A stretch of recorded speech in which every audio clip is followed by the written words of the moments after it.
ओ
हरे कृष्णा। सभी भक्तों को दंडवत प्रणाम। हरे कृष्णा भाई प्रभु जी, दंडवत प्रणाम। हरे कृष्णा। धन्यवाद माता जी। धन्यवाद प्रभु जी सभी लोगों सतवीर को। प्रभु जी, कामिनी माता जी, रेखा माता जी, सभी को दंडवत प्रणाम। सतीश प्रभु जी, दंडवत प्रणाम। अभय प्रभु जी, आप बहुत अच्छे आंसर देते हो गुरु जी के प्रश्नों दंडवत के। प्रणाम सबको मेरा दंडवत नहीं प्रणाम। माता जी, जो भक्तों में हरे कृष्णा से संग भक्तों को मेरा सुनता हूँ दंडवत वही प्रणाम। बोलता हूँ। हरे जी, कृष्ण हरे माता कृष्ण संभव माता जी। जी। हरे कृष्ण माता जी। हरे कृष्ण। धन्यवाद प्रणाम। हरे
हरे कृष्णा, सभी भक्तों को दंडवत प्रणाम। हरे कृष्णा, सभी भक्तों को दंडवत प्रणाम। हरे कृष्णा। हरे कृष्णा सभी समस्त वैष्णव चरणों में दंडवत प्रणाम। हरे कृष्णा। हरे कृष्णा, सभी वैष्णव भक्तों के चरणों में दंडवत प्रणाम।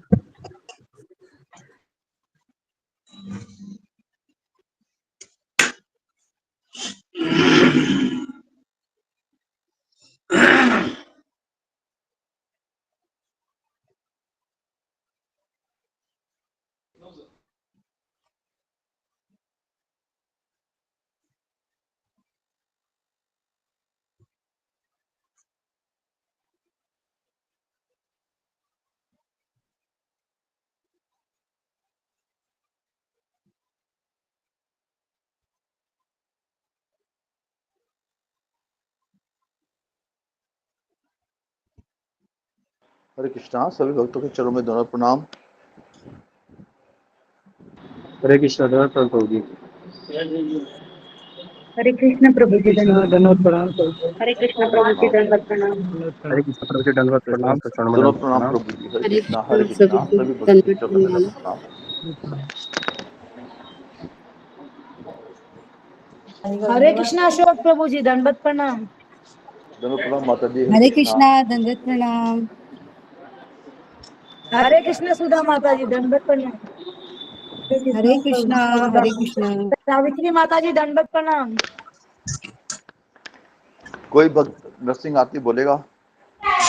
सभी आज पास पद्मा वैष्णव माता जी का भक्तों को टर्न है, हरे वो आए। कृष्णा जी आपके चरणों प्रभु में जी, मैं सबसे बोलूं? दंडवत प्रणाम। बोलिए माता जी। माता जी बहुत बहुत धन्यवाद प्रभु जी, बहुत बहुत धन्यवाद।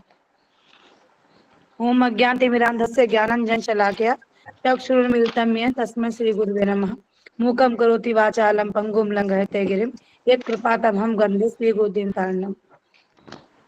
जय नरसिम्हा श्री नरसिम्हा, जय जय श्री नरसिम्हा। प्रह्लादेश जय पद्मा, मुख पद्मा भृंगा। उग्रं वीरं महाविष्णुं, ज्वलन्तं सर्वतोमुखं।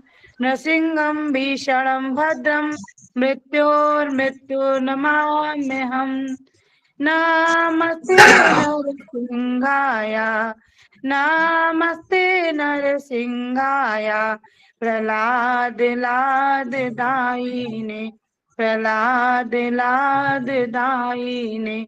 हिरण्यकाशीपूर्वक्षः, हिरण्यकाशीपूर्वक्षः। शीलटङ्कानखालये, शीलटङ्कानखालये। इतो न सिंगा पर तो न सिंगा, इतो न सिंगा पर तो न सिंगा। यतो मित तो न सिंगा, यतो यतो यामि ततो न सिंगा। बहिर्न सिंगा हृदये न सिंगा, बहिर्न सिंगा हृदये न सिंगा। नरसिंहमदिं शरणं प्रपदे, नरसिंहमदिं शरणं प्रपदे। तब कर कमल वरे नखाम, अद्भुत श्रृंगार दालिता हिरण्यकशिपु तनुभृंगाम। केशव धृता नरहरि रूपा, जय जगदीश हरे, जय जगदीश हरे, जय जगदीश हरे। जय नरसिंह देव, नरसिंह देव, नरसिंह देव। जय नरसिंह देव, जय प्रहलाद महाराज, प्रहलाद महाराज, प्रहलाद महाराज। जय प्रहलाद महाराज, जय जय प्रभुपाद, हरे प्रभुपाद, कृष्ण प्रभु जी आपके चरणों में दंडवत प्रभुपाद। प्रणाम। सभी जय भक्तों के जय चरणों में दंडवत प्रभुपाद, प्रणाम। जय जय गुरुदेव, हरे कृष्णा, गुरुदेव, सभी भक्तों को दंडवत प्रणाम। गुरुदेव। हरे जय कृष्णा। जय गुरुदेव, नित्य गौर हरि बोल, हरि बोल, हरि बोल। नित्य गौर हरि बोल, नित्य गौर प्रेमानंदे हरि हरि बोल। हरे कृष्णा प्रभु जी, कोई भूल हुई हो तो हरि बोल, हरि बोल। बहुत सुंदर माता हरि जी। बोल माता जी, बहुत बहुत धन्यवाद। बहुत सुंदर सुंदर माता माता जी, जी। हरि बोल, हरि बोल। बहुत अच्छा है। हरे कृष्ण हरि प्रभु जी। बोल माता जी, हरि बोल। आप सबका आशीर्वाद है माता जी। धन्यवाद। 10 नाम अपराध कौन बोलेगा? मैं बोल दूं प्रभु जी? हरे कृष्णा। प्रभु बोलिए जी माता जी, मैं बोल सकती हूँ। बोलिए माता जी। हरे कृष्णा। भगवान नाम के प्रचार में संपूर्ण जीवन समर्पित करने वाला भगवत की निंदा करना। 2 सिख ब्रह्मा आदि देवों नाम को भगवत नाम के समान अथवा उससे स्वतंत्र समझना। 3 गुरु की अवज्ञा करना अथवा उनमें साधारण मनुष्य समझना। 4 वैदिक शास्त्र अथवा प्रमाणों के खंडन करना। 5 हरे कृष्ण महामंत्र के जाप की महिमा को काल्पनिक समझना। 6 पवित्र भगवत नाम की अर्थवाद का आरोप करना। 7 नाम के बल पर पाप करना। हरे कृष्ण अथवा हरे कृष्ण महामंत्र के जप को वेदों के वर्णित एक शुभ सकाम कर्मकांड के समान समझना। 9 अश्रद्धालु व्यक्ति को हरिनाम की महिमा उपदेश करना। 10 भगवत नाम को जप करने को भगवत नाम को जप करने को और इसको उतनी अगत महिमा को श्रवण करने के लिए इसको भौतिक आसक्ति बनाए रखना।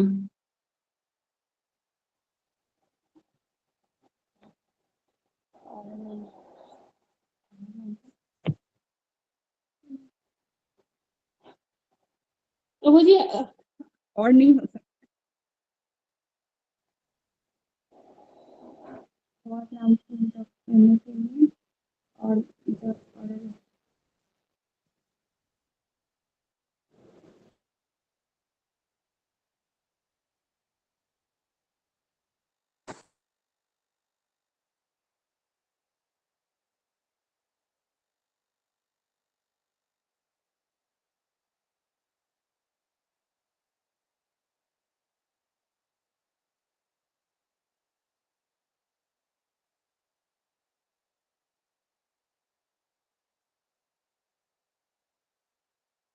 हरे कृष्णा।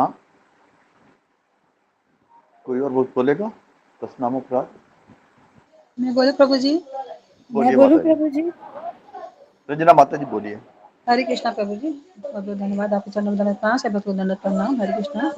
भगवान नाम के जप में होने वाले 10 नाम अपराध। भगवान नाम के प्रचार में संपूर्ण जीवन समर्पित करने वाले महाभागवतों की निंदा करना। श्री ब्रह्मादि देवों के नाम को भगवान नाम के समान अथवा उससे स्वतंत्र समझना। तीसरा, आध्यात्मिक गुरु की अवज्ञा करना अथवा उन्हें साधारण मनुष्य समझना। चौथा, वैदिक शास्त्रों अथवा प्रमाणों का खंडन करना। 5वां, हरे कृष्ण महामंत्र की जप की महिमा को काल्पनिक समझना। 6ठा, पवित्र भगवान नाम में अर्थवाद का आरोप करना। 7वां, हरे कृष्ण महामंत्र के जप को वेदों में वर्णित एक शुभ सकाम कर्म कारण के समान समझना। 9वां, अश्रद्धालु व्यक्ति को हरि नाम की महिमा का उपदेश करना। 10वां, भगवान नाम के जप में पूर्ण विश्वास न होना और इसकी इतनी अगाध महिमा श्रवण करने पर भी भौतिक विषयासक्ति बनाए रखना। ध्यान पूर्वक जप न करना भी अपराध है। अतः प्रत्येक वैष्णव भक्त को चाहिए कि 10 प्रकार के नाम अपराधों से सदा बच के रहे, ताकि श्री कृष्ण के चरण कमलों में प्रेम शीघ्र प्राप्त हो, जो मनुष्य जीवन का परम लक्ष्य है। हरे कृष्णा। कुछ गलतियों को समझ लीजिएगा। हरे कृष्णा। धन्यवाद।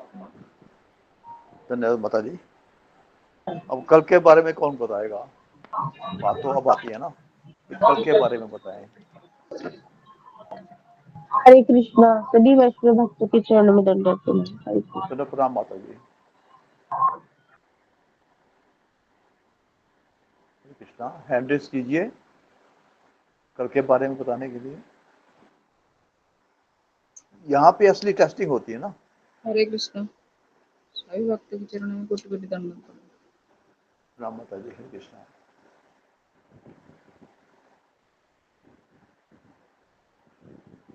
रेखा कलिन माता जी आप बताएंगे? और कोई तो है नहीं, क्योंकि मैं भी कल था नहीं। रंजना माता जी और विजय प्रभु जी भी है, अगर उनको पढ़ना है तो। हरे कृष्ण प्रभु जी। नहीं माता जी आप ही पढ़ी, जब आदेश हो गया आप ही को पढ़िए माता जी, कोई जी दिक्कत विजय पांडे प्रभु जी, सॉरी मैंने हैंड रेज नहीं देखा। विजय पांडे प्रभु जी आप बोलिए। नहीं। प्रभु जी ऐसा तो बात ठीक है प्रभु जी, कोशिश करते हैं, पूरा तो नहीं लिखे प्रभु जी, जितना लिखे उतना बताते हैं। जी जी प्रभु जी। कल गुरु जी कल भगवत गीता का अध्याय 3 का 31वां श्लोक के बारे में मैं बता रहे थे, और उसमें सबसे पहले कह रहे थे कि अनुसूया शब्द का अर्थ क्या है। तो इसमें बताया है प्रभु जी कि अनुसूया शब्द का अर्थ है कि बिना ईर्ष्या का, और उसमें 3 पॉइंट बताए, ईर्ष्या रहित, श्रद्धा पूर्वक काम और सकाम कर्म। और फिर क्वेश्चन बताते कि हमें अपना कर्तव्य कैसे करनी चाहिए। तो इसमें प्रभु गुरु जी बताते हैं कि भगवान के आदेश के अनुसार हमारे भगवान के प्रति हमारे जैसे भगवान हमारे माता पिता हैं। दूसरा बताते हैं कि ईर्ष्या रहित होना चाहिए, और तीसरा है कि श्रद्धा पूर्वक, चौथा फल की इच्छा नहीं करते हुए। फिर दूसरा क्वेश्चन प्रभु जी को बोलते, गुरु जी कहते हैं कि भगवान के आदेशानुसार कार्य क्यों करना चाहिए। क्यों करना चाहिए, तो क्योंकि भगवान ही हमारे माता पिता हैं। और इसमें एक श्लोका बताते हैं, तमेव माता च पिता तमेव बंधु च सखा तमेव विद्यां द्रविणं तमेव सर्वं मम देव देव। ये श्लोका था। फिर इसमें कहते हैं कि जिस व्यक्ति ने अपने सारे रिश्ते माता पिता बंधु इत्यादि भगवान में देख लिए हैं, वही व्यक्ति सुखी होता है। फिर इसमें एक तो चीज इम्पोर्टेंट चीज बताए थे गुरु जी कि जीवन की किसी भी परिस्थिति में यही जवाब होना चाहिए कि मेरे पिताजी, जैसे एक तो उदाहरण देके बता रहे थे कि हवाई जहाज में जैसे कि लैंड कर रहा था कि सारे लोग पैसेंजर काफ़ी डरे हुए थे, तो उसमें एक छोटी सी बच्ची बैठी हुई थी और एक माता जी भी अगर बैठी थी, तुम बोलती बेटा को, बेटा इतना तुम निडर कैसे हो। तो बच्ची बताती कि जो चालक पायलट के रूप में है वो मेरे पापा है, और जो मेरे पापा है वो मुझे कुछ होने नहीं देंगे। तो उनको अपने पिता पर विश्वास था, और हमें भी जैसे भगवान श्री कुछ भी काम करते तो हमने जैसे हमें डरना नहीं चाहिए, हमें लगना चाहिए कि हमारे पिता भगवान श्री कृष्ण है। और बस यही था प्रभु जी। और चौथा फिर क्वेश्चन था कि विपत्ति के समय भगवान के ऊपर क्यों नहीं भरोसा हम करते हैं। तो इसमें 2 पॉइंट बताते हैं गुरु जी कि पूरी तरह से यदि शरणागत हम नहीं होते हैं, इस कारण है, और दूसरा है कि हमारा भरोसा अपने सगे संबंधी पर ज़्यादातर होता है। और फिर क्वेश्चन फिर गुरु जी बोलते हैं कि हमें भक्ति ईर्ष्या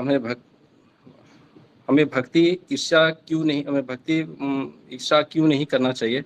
भक्ति मार्ग में हमें भक्ति मार्ग में ईर्ष्या क्यों नहीं करना चाहिए। तो भक्ति मार्ग में ईर्ष्या किस तरह, 2 क्वेश्चन इसमें था कि हमें भक्ति मार्ग में ईर्ष्या क्यों नहीं करना चाहिए, और भक्ति मार्ग में ईर्ष्या किस तरह हमारे भीतर प्रवेश करती है। तो इसमें गुरु जी बताते हैं कि जिस हृदय में ईर्ष्या है वहाँ भगवान वास नहीं करते हैं या भगवान नहीं रहते हैं। ईर्ष्या द्वेष या बुराई को जन्म देती है।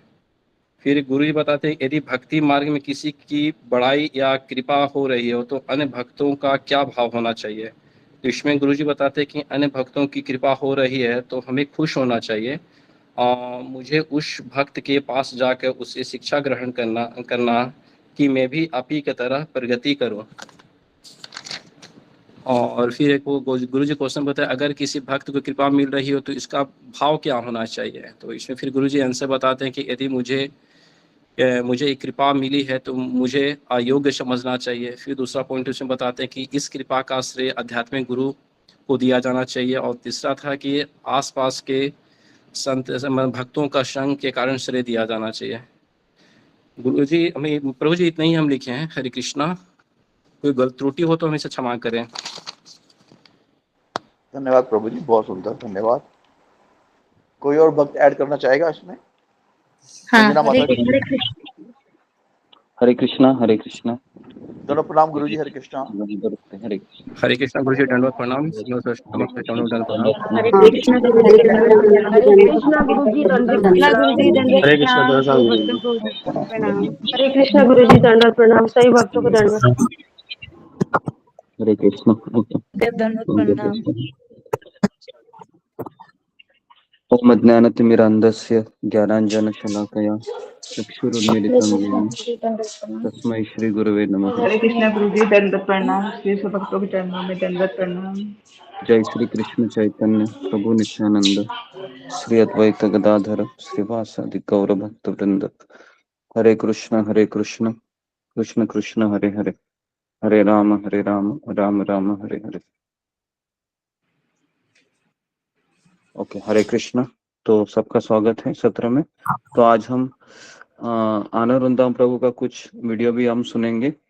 और हम भगवत गीता का एक श्लोक भी हम दोहराएंगे। तो जब तक वीडियो स्टार्ट होता है तब तक हम तीसरे अध्याय का 32वां श्लोक, इसका मैं अनुवाद और तात्पर्य पढ़ लेता हूँ।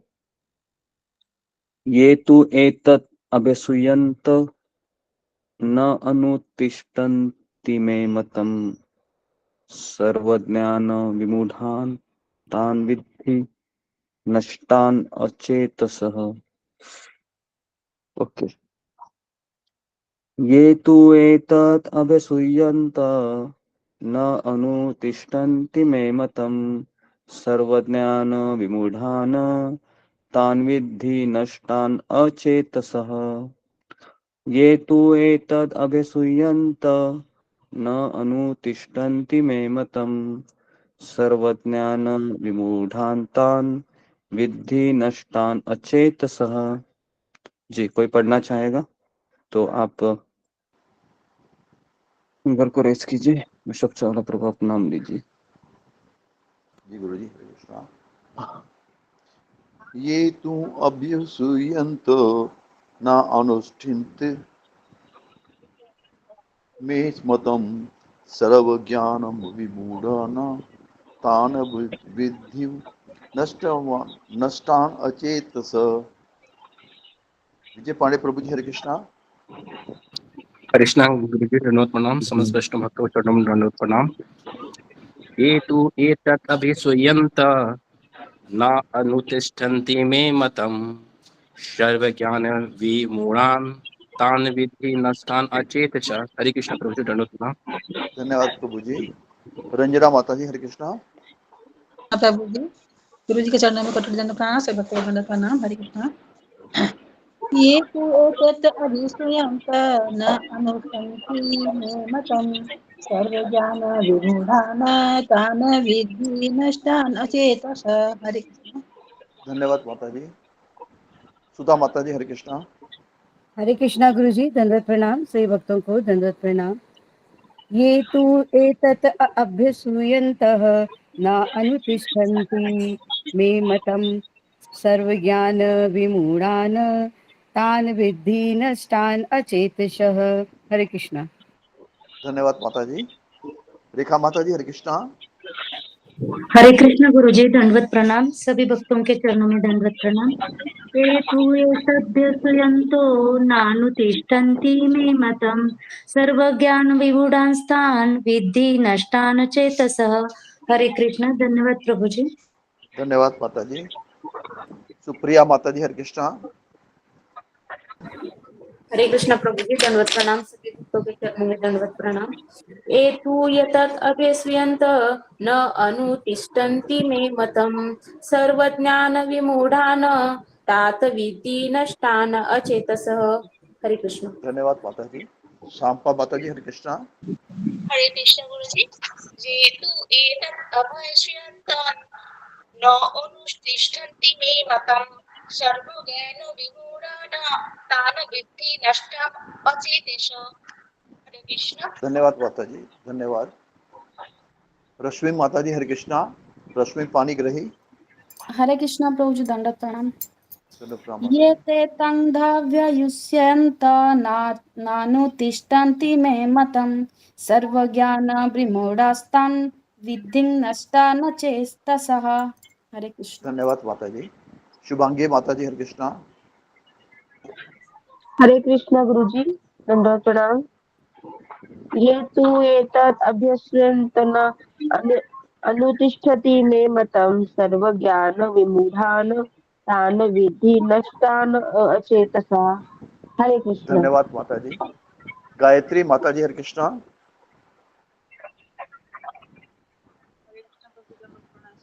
गायत्री माता जी।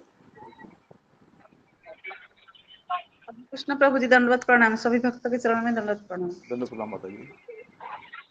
एतद्भ्यसूयन्त नानुतिष्ठन्ति मे मतम् सर्वज्ञान विमूढांस्तान् विद्धि नष्टान् चेतसः। हरे कृष्ण। धन्यवाद माता जी। अनुराधा माता जी, हरे कृष्णा। हरे कृष्णा प्रभु जी, दंडवत प्रणाम। सब भक्तों के चरणों में दंडवत प्रणाम। ये तु एतद् अभिसूयन्तो न अनुतिष्ठन्ति मे मतम् सर्वे ज्ञान विमूढ़ाना तान विधि नष्टान अचेतसा। हरे कृष्ण प्रभु। धन्यवाद माता जी। नमिता माता जी, हरे कृष्णा। हरे कृष्णा गुरु जी, आपके चरणों में करोड़ों प्रणाम गुरु जी, सब भक्तों के चरणों में प्रणाम। ये तो एते अभुस्त न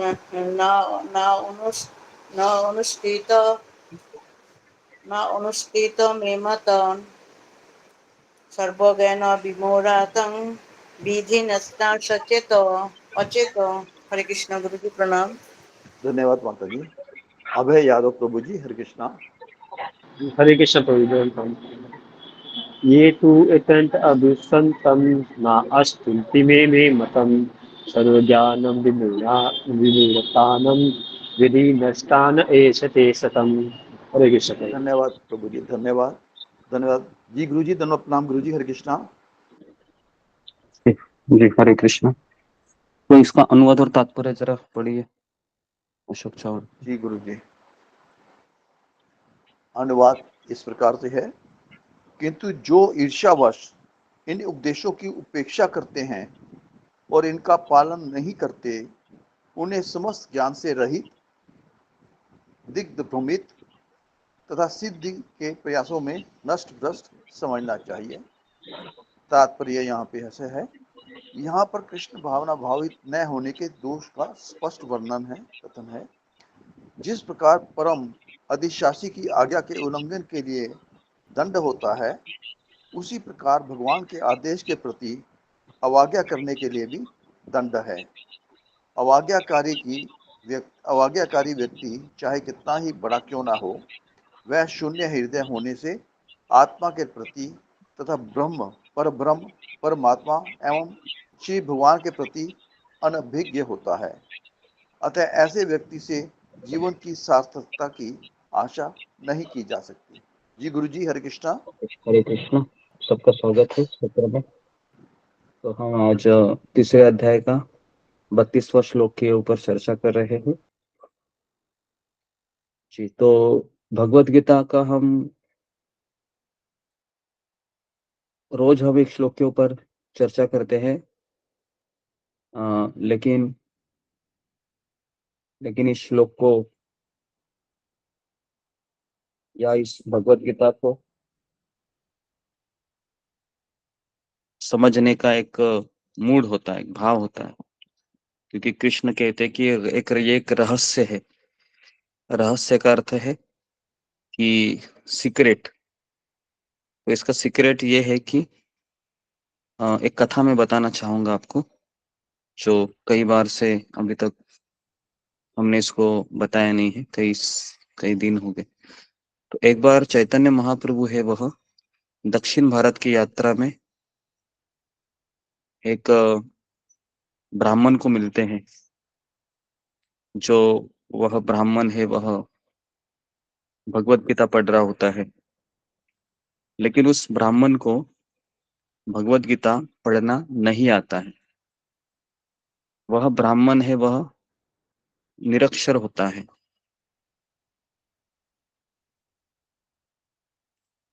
तो इसके कारण सारे मंदिर के ब्राह्मण उसका उपहास करते थे, उसकी खिल्ली उड़ाते थे। लेकिन नित्य नियमित रूप से वह रोज सुबह से लेकर शाम तक वही कार्य करता था। चैतन्य महाप्रभु ने उस ब्राह्मण को देखकर कहा कि तुम भगवत गीता पढ़ते हो, लेकिन तुम्हें तो पढ़ना लिखना नहीं आता है, और मैं देख रहा हूं कि तुम्हारे आंखों से अश्रु भी आ रहे हैं। तो ऐसा कौन सा प्रसंग है जो तुम्हें भावुक होने पे मजबूर कर रहा है? तो उत्तर में वह ब्राह्मण उनको कहते हैं कि मैं यहाँ पर मेरे आध्यात्मिक गुरु के आदेश का पालन करने का प्रयास कर रहा हूँ। उन्होंने मुझे कहा है कि भगवत गीता तुम रोज पढ़ो करके, हालांकि मुझे पढ़ना नहीं आता है, मैं लिखना नहीं जानता। तो फिर हाँ कि फिर आप रो क्यों रहे हो? कहते हैं कि मैं इस भगवत गीता के पृष्ठभाग पर भगवान श्री कृष्ण अर्जुन का रथ हाँकते हुए उस चित्र को देखता हूँ और उस चित्र को देखने के पश्चात मेरे मन में ये विचार आता है कि मेरे कृष्ण कितने दयालु हैं कि वो अपने भक्त की सेवा कर रहे हैं। तो इस प्रसंग से मुझे बहुत खुशी होती है और इससे मैं बहुत भावुक हो जाता हूँ। चैतन्य महाप्रभु ने कहा कि तुम्हें भगवत गीता समझ में आई है। जी, तो यहाँ पर कथा पूर्ण होती है। तो यहाँ पर हम ये सीख रहे हैं कि भगवत गीता एक रहस्य है। तो ब्राह्मण के पास वह गुण नहीं था पढ़ने लिखने का, लेकिन उसके पास एक गुण था, वो था कि अपने आध्यात्मिक गुरु की आज्ञा का वह पालन कर रहा था।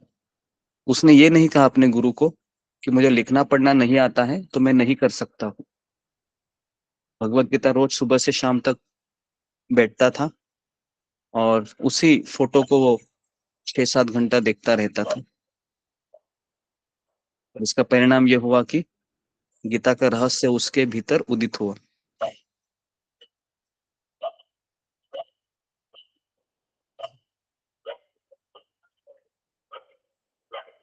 ठीक है, तो ये कथा है जो हमें बता रही है कि किस तरीके से हमें गीता को पढ़ने का प्रयास करना चाहिए। ठीक है, तो आज हम थोड़ा सा हेवी डोज लेते हैं। गृहस्थ आश्रम के जो हिडन ट्रूथ है, जो हम सब लोग जानते हुए भी अनजान बने बैठे हैं, उस सत्य को आज हम सुनना चाहेंगे और थोड़ा सा हम अपने जीवन के गहराई में जाके कुछ चीजों को हम देखेंगे कि किस तरह से हम जिस घर में रहते हैं वहां पर कौन कौन से ऐसे सत्य है जो मुझे कृष्ण से दूर ले जाते हैं। जी, प्ले कीजिए वीडियो को। ऐसा क्लास में दे रहा हूँ कि बहुत बहुत अनुभव के बाद में, बहुत लोगों का काउंसलिंग करने के बाद में, बहुत गृहस्थ लोगों के साथ में इंटीमेट बात करने के बाद में मैंने बहुत एक कंक्लूजन्स पे आया हूँ कि there are many hidden truth. ऐसे हिडन ट्रूथ है गृहस्थ जीवन नहीं बोला सकता हूँ मैं, हाउस होल्ड लाइफ बोलूँगा मैं। हाउस होल्ड लाइफ में ऐसे हिडन चीज़ है जो चीज़ हम किसी से बोलते नहीं है, हम किसी के साथ में बात नहीं करते हैं, लेकिन हमारे घर के अंदर या हमारे माइंड के अंदर वही चीज़ घूमती रहती है। वो बोलने में हम लोग की हिम्मत नहीं होती है कि हम लोग के क्या ऐसा कैसे बोल सकते हैं। और वो चीज़ इतनी तकलीफ देती है कृष्ण कॉन्शियसनेस के अंदर, और हम अंदर के अंदर घुटते रहते हैं। तो मुझे हुआ, without mentioning anything, I will discuss those hidden problems and difficulties that is there in household life, और उसका सॉल्यूशन क्या है कृष्ण कॉन्शियसनेस के अंदर। क्योंकि फाइनली प्रॉब्लम तो है ही सब जगह पे, लेकिन उसका सॉल्यूशन क्या है कृष्ण कॉन्शियसनेस के अंदर, that will discuss. Is it okay ना प्रभु जी? बोलू ना? अब बोलो तो कहूँ नहीं तो बोलो तो मैं बोलूँ, नहीं तो नहीं बोलूँ भाई। देयर आर मेनी थिंग्स प्रभु जी। इतना काउंसलिंग, इतना लोगों के पास जाता हूँ ना, तो आई कुड अंडरस्टैंड। बोल नहीं सकता हूँ लेकिन आई कुड अंडरस्टैंड। बाप रे, क्या क्या हो रहा है भौतिक दुनिया में, क्या क्या मुसीबतें आ रही है भौतिक दुनिया में, क्या क्या हो रहा है। और एक फेजेस है इसके अंदर, फेज है। मैंने 4 डिफिकल्टीज, मेजर 4 डिफिकल्टीज निकाली है। देखिए प्रभु, नॉर्मली कोई भी हाउस होल्ड जो आता है ना, तो उसका ये बेसिक चीज़ वो सबके लिए बोलता है, और हम बहुत दुखी हैं, हम बहुत मुसीबत में है, हमारे बहुत प्रॉब्लम्स है, और प्रॉब्लम जो है ना बेसिक्स होते हैं। वो क्या बताता हूँ, पैसे कम है, पैसा नहीं है हमारे पास, अब कम पैसे चल रहे हैं, घर नहीं है, बच्चा जो है सुनता नहीं है, फैमिली प्रॉब्लम्स है, इन लॉस का प्रॉब्लम्स है, ईगो क्लैशेस आता है, और रिटायरमेंट का कोई कॉर्पस बना नहीं है, लड़की की शादी नहीं होती है, लड़के का शादी नहीं होती है, घर छोटा गिर रहा है। ये सब बेसिक प्रॉब्लम्स सब लोग बोलते हैं, ठीक है ना। लेकिन मैं उस पर डिस्कस नहीं करने वाला हूँ। I will be discussing something else. तो ये जो है, ये सब प्रॉब्लम्स तो नॉर्मल है। हाउस होल्ड लाइफ के अंदर प्रभु 4 फेज आता है। वो 4 फेज में से एक फेज के ऊपर से क्या क्या प्रॉब्लम्स जाता है वो मैं बताऊंगा, और कृष्णा कॉन्शियस की दृष्टि से उसका सॉल्यूशन क्या है वो भी बताऊंगा। प्रभु जी, लोग इतने दुखी हैं, टेक माय वर्ड्स प्रभु, इतने दुखी हैं। जब मैं सुनता हूँ इनका प्रॉब्लम्स तो मुझे लगता है बाप रे। टू बी वेरी फ्रैंक ना प्रभु, मैंने को कभी कभी ऐसा लगता है कि it is better that Krishna has given me one nice opportunity to talk with the devotees. ये आंकड़े का काम इतना अच्छा दिया है ना, उसके वजह से सब लोग अपनी जन्म कुंडली मेरे को बतानी पड़ती है ना। वो जन्म कुंडली से प्रभु जी tremendous, I can tell you, tremendous conviction आ जाता है कृष्णा कॉन्शियसनेस का, ट्रेमेंडस कन्विक्शन आता है, और ये क्लैरिटी आ जाती है कि there is no other option other than Krishna consciousness. I can tell you that. So now we will discuss the 4 things that we'll be going through in household life. ये specifically ये सब प्रॉब्लम्स जो है ना, खास करके जो पढ़े लिखे लोग हैं, सिटीज़ में रहते हैं और थोड़े मॉडर्न विचार के आने लगे हैं, उनके लाइफ के अंदर ये बहुत प्रॉब्लम्स आ गए हैं। फर्स्ट यहाँ पर रुक जाओ जरा। हाँ राधी, यहाँ पर रुक जाओ। ओके, जब ये हस्बैंड और वाइफ, पति पत्नी साथ में रहने लगते हैं, अभी क्या होता है, दोनों पढ़े लिखे हैं, दोनों को थोड़े इंडिपेंडेंट डिसीजन मेकिंग प्रोसेस है। मैंने इसको म्यूट किया है, तो जी ठीक है, तो तुम उसको बाद में अनम्यूट करना। अभी बोल ही रहे लगता है प्रभु जी। ठीक है, तो मैं यहाँ पर ये कहने जा रहा हूँ, तो जी प्रभु जी यहाँ पर कुछ चीजें बताना चाह रहे हैं हमें कि 4 चीजें कौन सी हैं जो हमें इस परिवार में आती हैं। तो उससे पहले मैं आपको ये बताना चाहूंगा, सब लोग लिखिए, 2 प्रकार के पारिवारिक आश्रम होते हैं। 2 प्रकार के पारिवारिक आश्रम होते हैं। नंबर 1 लिखिए, गृहस्थ जीवन, जिसमें पति पत्नी और बच्चे भगवान को केंद्र में रखकर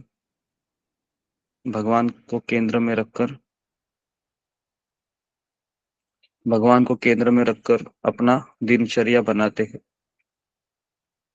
गृहस्थ आश्रम में पति पत्नी दोनों भगवान को केंद्र में रखकर अपनी दिनचर्या बनाते हैं। और दूसरा होता है गृह मेधी जीवन,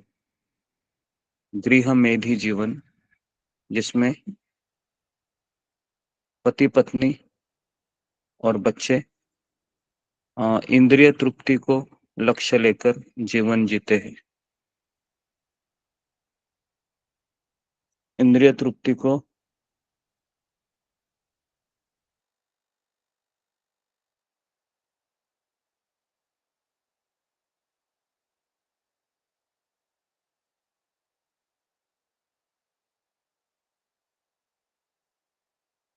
इंद्रिय तृप्ति को लक्ष्य बनकर जीवन जीते हैं। ठीक है जी। तो ये हो गया गृहस्थ और गृह मेधी, ऐसे 2 पारिवारिक जीवन होते हैं।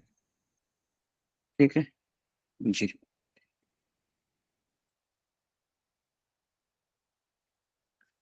ठीक, तो पता नहीं इस वीडियो को 1 मिनट में जरा देखता हूँ।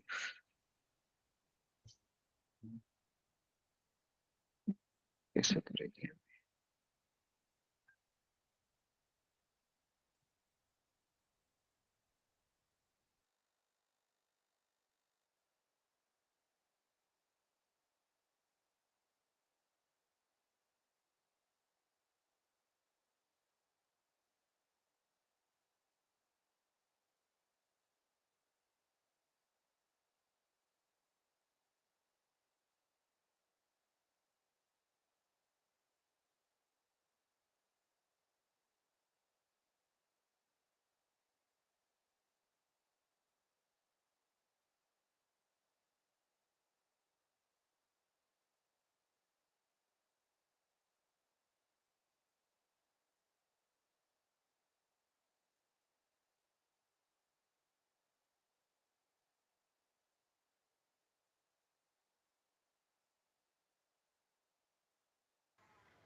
थोड़ा सा पीछे करके चलो। हाँ, प्ले करो और अनम्यूट करो।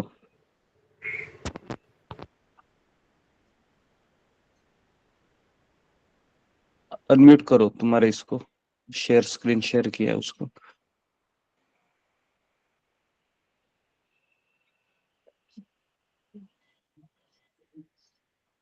दो प्रकार के गृहस्थ आश्रम होते हैं, गृहस्थ जीवन होते ओके हैं। जी, तो और चीजें लिखिए कि बेसिक चीजें क्या होती है पारिवारिक जीवन की, तो वो भी लिखिए। जैसे कि है ना, बच्चों का पढ़ाई ना होना, पैसे की कमी होना, जॉब ना लगना, फिर मकान छोटा रहना, काफी चीजें होती हैं, है ना। तो ये सब चीजें भी लिखिए, बेसिक चीजें हैं जिसके कारण व्यक्ति दुखी रहता है, पारिवारिक व्यक्ति।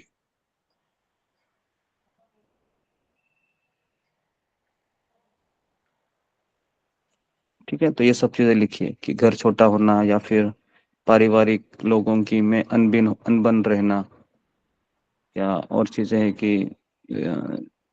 एक दूसरे के विचार न जमना, है ना, उससे कारण भी कलह होता है काफी।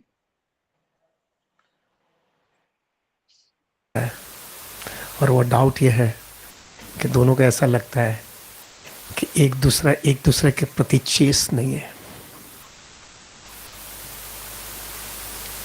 You are able to understand what I am saying? एक दूसरे के प्रति चेस नहीं है, क्योंकि दोनों बाहर जाते हैं, दोनों कभी कभी सब लोग जो है प्रभु, हस्बैंड एंड वाइफ भी जो है ना, एक दूसरे के साथ में मोबाइल जो है एक्सचेंज नहीं करते, दोनों ने पासवर्ड डाला रहता है। तो वो डाउट आने लगता है प्रभु, जबरदस्त डाउट आता है। रात को लेट आते हैं तो डाउट आने लगता है, कभी बाहर जाना पड़ता है, लेट आएंगे या तो 1-2 दिन के बाद में आएंगे, बोला है ये टाइम पे आऊँगा, रात को आते ही नहीं है। ट्रेमेंडस डाउट आने लगता है कि opposite person is not change. तो दोनों को एप्लीकेबल है, हस्बैंड को वाइफ के लिए लगता है, वाइफ को हस्बैंड के लिए लगता है। और एक चीज याद रखेगा प्रभु, जब हस्बैंड और वाइफ के बीच में एक जो ये डाउट आने लगता है तो my other partner is not chaste with me, क्या रिलेशनशिप है फिर वो? Where is the relationship? Basically household life is absolutely dependable on strong love and faith. अगर वो लव एंड फेथ नहीं होता है वो हाउसहोल्ड लाइफ के अंदर, तो प्रभु वो हाउसहोल्ड लाइफ में कोई आनंद जैसा नहीं है यार। वो डाउट की और शंका की दृष्टि से लोग देखते रहते हैं उसमें, और उसमें इतना टेंशन रहता है प्रभु, ऐसा टेंशन आता है। People come to me, this is I'm talking including devotees, take my words, including devotees. जी, थोड़ा सा मैं यहाँ पर रुकना चाहूंगा जी। जी, तो यहाँ पर प्रभु जी थोड़ा सा अलग विषय पे चर्चा कर रहे हैं कि जो मोस्टली सिटीज लाइफ में होती है, कृष्ण भावना भावी जीवन में नहीं होती है ये सब चीजें, और खास करके जो सिटी लाइफ में ये सब चीजें हुआ करती हैं। ठीक है, तो मैं थोड़ा सा अभी भगवत गीता में भी प्रवेश करता हूँ थोड़े समय के लिए, फिर वापस हम चलाएंगे। तो जो हमने श्लोक लिया था, खास करके श्लोक नंबर 32, तो यहाँ पर कृष्ण अर्जुन को ये बताना चाह रहे हैं कि जो ईर्ष्यावश इन उपदेशों की उपेक्षा करता है। तो कल हमने इस विषय पे चर्चा की थी कि अनुसंयत मतलब ईर्ष्या रहित होकर, और आज कृष्ण चर्चा कर रहे हैं ईर्ष्यावश। तो सवाल लिखिए कि हमारे भीतर ईर्ष्या क्यों उत्पन्न होती है।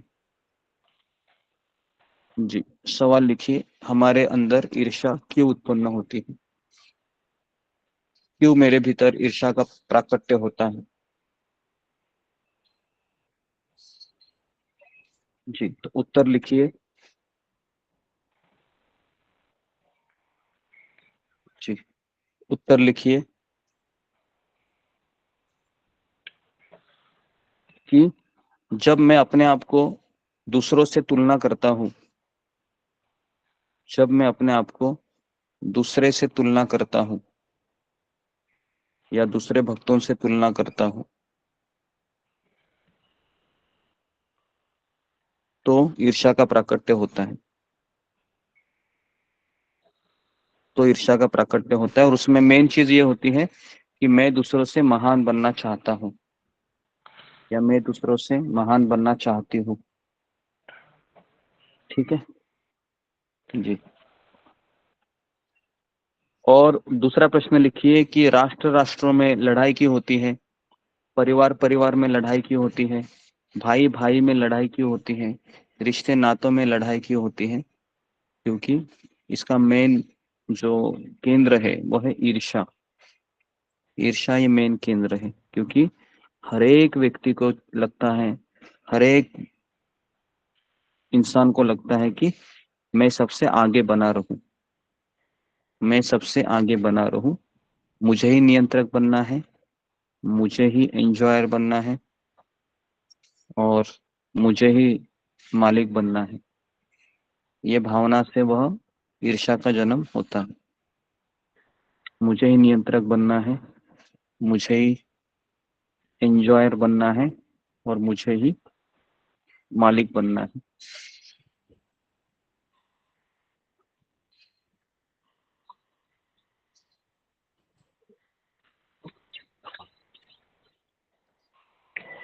और इससे ईर्ष्या का जन्म होता है। ठीक है, आप में से कितने लोगों ने ये देखा है कि स्कूल में कि अगर मुझसे किसी को ज्यादा मार्क्स मिले हैं तो हमारे मन में ऐसा आता है कि ये मेरा मित्र मुझसे आगे चला गया, और फिर थोड़े समय के लिए हमारे भीतर ईर्ष्या आती है। क्या आपने अनुभव किया है? या फिर आपके पड़ोस में अगर है ना किसी के जो उसका पति है उसको अगर ज्यादा बोनस मिला दिवाली का, या फिर उसका घर सजने लगा, या उसका कुछ भी अच्छा होता है, तो हमारे मन में भी ईर्ष्या आती है। या फिर है ना, कई सारे इसके रीजन है कि है ना ईर्ष्या। ईर्ष्या की मैं आपको स्टोरी सुना रहा हूँ।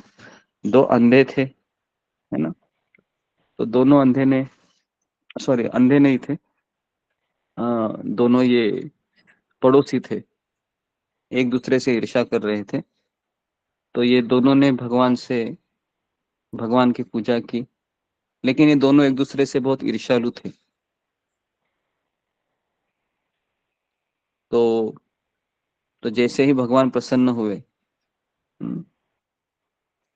तो उसने कहा कि भगवान ने कहा कि तुम्हें क्या चाहिए। तो उस व्यक्ति ने कहा कि मेरा जो पड़ोसी है ना उसका एक आंख आप निकाल दीजिए। तो भगवान ने उसको कहा कि ठीक है। और जैसे ही दूसरा पड़ोसी था उसके ऊपर जब भगवान खुश होते हैं, उसने कहा कि जो मेरे पड़ोसी को आपने दिया है ना, तो उससे दुगना चीज मुझे चाहिए।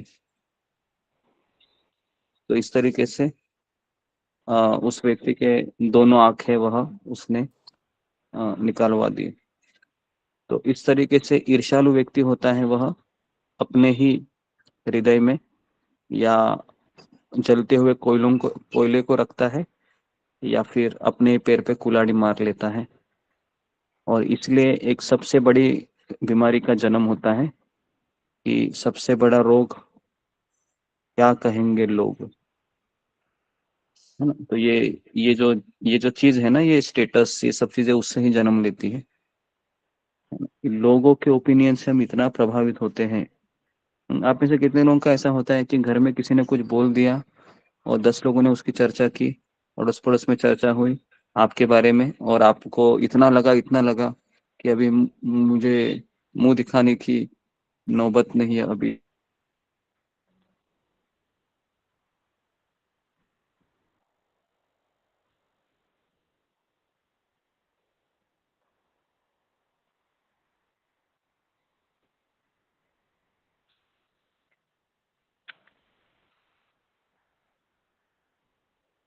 जो मेरे आदेश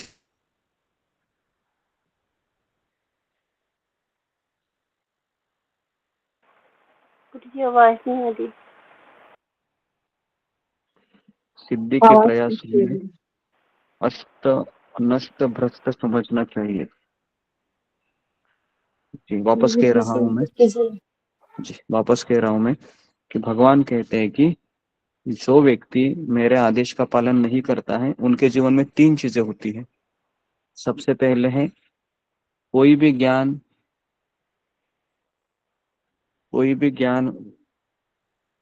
उनके भीतर प्रवेश नहीं होता है, चाहे वो कितना भी गीता पढ़े, भागवत पढ़े, है ना।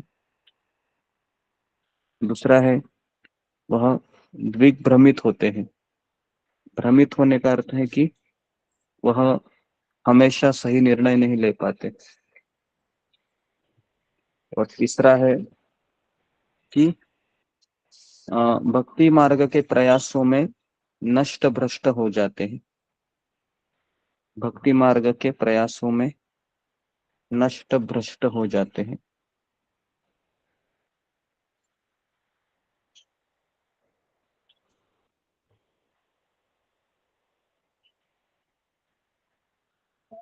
तो अवज्ञाकारी व्यक्ति चाहे कितना ही बड़ा क्यों ना हो, वह शून्य हृदय होने से आत्मा के प्रति अनभिज्ञ रहता है। अवज्ञाकारी व्यक्ति, एक बार और लिखिए, अवज्ञाकारी व्यक्ति चाहे कितना ही बड़ा क्यों ना हो, वह शून्य हृदय होने से आत्मा के प्रति अनभिज्ञ रहता है। वो ब्रैकेट में लिखिए, आध्यात्मिक जीवन में आज्ञाकारी बनना ये पूर्णत्व कहलाता है। आध्यात्मिक जीवन में आज्ञाकारी बनना ये पूर्णत्व की निशानी है, क्योंकि वह अधीन रहना पसंद करता है। अधीन रहना किसी के। और फिर लिखिए, किसी के अधीन रहने का सबसे बड़ा फायदा है कि हरे कृष्णा गुरु जी, एक बार फिर से रिपीट कीजिए ना गुरु जी आप। आध्यात्मिक जीवन में किसी के अधीन होना ये पूर्णत्व कहलाता है। किसी के अधीन रहना ये पूर्णत्व कहलाता है।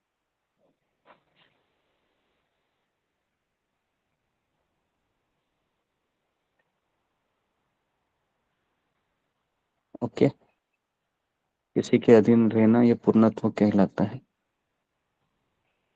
आध्यात्मिक जीवन में किसी के अधीन रहना, और अधीन रहने का सबसे बड़ा फायदा ये होता है कि उसके परिणाम हमें भुगतने नहीं पड़ते। उसके परिणाम हमें भुगतने नहीं पड़ते।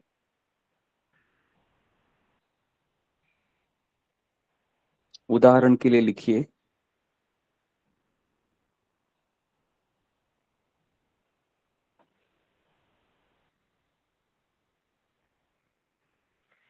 अगर गुरु शिष्य को गलत शिक्षा देता है या गलत उपदेश देता है और शिष्य अगर उस उपदेश का पालन बड़ी श्रद्धा से करता है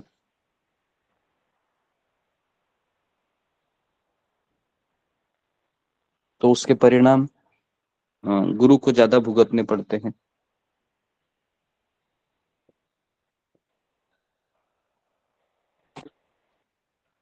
तो उसके परिणाम गुरु को भुगतने पड़ते हैं।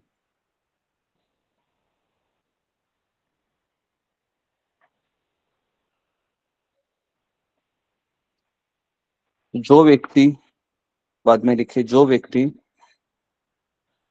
किसी के अधीन नहीं रहना चाहता, जो व्यक्ति किसी के अधीन नहीं रहना चाहता, वह जीवन में कभी भगवान को प्राप्त नहीं कर सकता। वह व्यक्ति भगवान को प्राप्त नहीं कर सकता।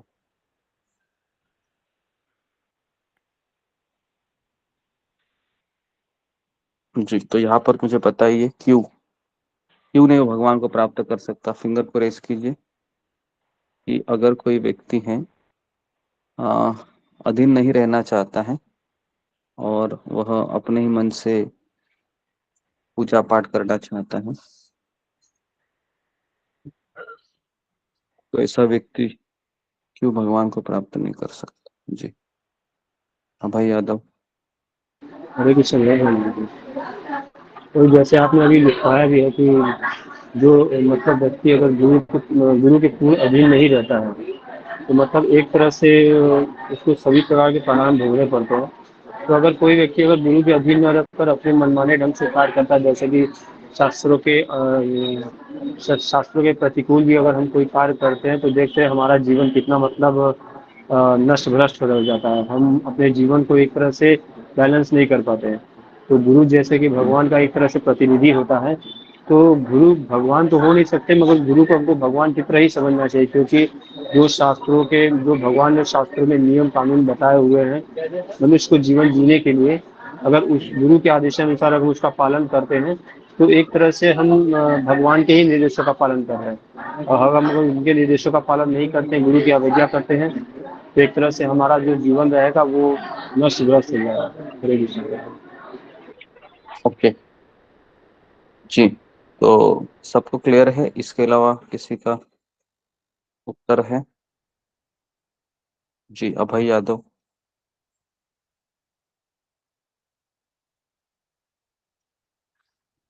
या रीना सिंह।